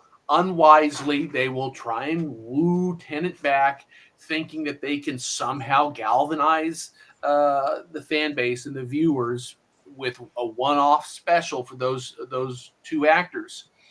And it's not going to go anywhere. They're not learning. And if they're not learning, it can't improve. Kind of links to my question, which I've got back. I see I've not lost it quite yet. The issue is this. I ask everybody this rhetorical question. since there's a hint that they might do a Billie Piper, David Tennant, let's just get one more episode and then try and launch this and then try and do this. Surely the better way would have been, it's already rested, fade to black, a couple of years go by, and then the new showrunner and writers don't have to try and unravel, explain, or try and look the other way from what's just happened. And the alternative is RTD is doing this. Oh, I've got another episode, so I'll slightly explain why Billie's in the TARDIS, and then I'll explain it. No, if we'd rested the show for a few years, you could have just had a TARDIS lands and a Doctor gets out. No exposition, no kind of, I'm here, everybody. I know that's a Dalek chasing me down a corridor, but I need to explain. I looked like Billie a few years ago. And the reason is there was a glitch in time. No, that's the point. We just keep staggering on with more and more exposition, more and more explanation, and less adventure. Kill the series for 2 or 3 years, come back, and there's no explanation, and there's no need for it, because you haven't done a shitty little Christmas episode with Billie and David looking into each other's eyes. Yeah. Exactly. It's too late. I just think it's too late. It can get worse. And I'm kind of down for it to get worse. Weekend at Bernie's 4. I'm kind of down for it. Yeah, Weekend at If we're going to get RTD back anyway. Well, we're going to wrap now, Sean, if that's all right. Thank you, everybody, for tuning in. Obviously, I'm at Milton Keynes Utopia, so if anybody's down there, see the sense for you. Me and John Daly are there. That means there's no live shows this weekend, but there will be 1 or 2 recordings I'll be chucking out just to, squatters' rights, so to speak, and then I'll see you all again next week. I think Children of Time, Tuesday, we should be all right next week, so hopefully Ryan's back. I think Ryan's coming back as well, so thank you, Christian, for joining us. My pleasure. Thank you very much, Sonny Ruffles, on your channel. No problem. This is Captain Sunny Waffles. Sunny Waffles on YouTube. I have some live streams and new videos up yesterday. Yeah, and Sean, of course. What's your latest one that's coming out on your podcast? Oh God, Battle Los Angeles, the 2011 film starring Aaron Eckhart, comes out on Sunday with my friend Luke from the Howdy Beans podcast. So I've got my YouTube channel up, but I only went on it about a year ago. We've been going 3.5 years, and we're strictly podcast now. So go on your favorite podcast player. That's where you'll find all the shows basically. Okay, New Who Hater ends this. I don't mention poo as much. Yeah. Yeah, he just poos all over my stream. New Who Hater says, Brendan for Dictator of Doctor Who. Oh, I've got ideas now. Right. Remember, get your ideas together. I am going to start to set it up on a writer's room, and we'll have ideas, and then we'll send some to the BBC, and then they can say, who are you? Relentless Noise. Good night, everybody, and thanks for being with us. We're going nowhere.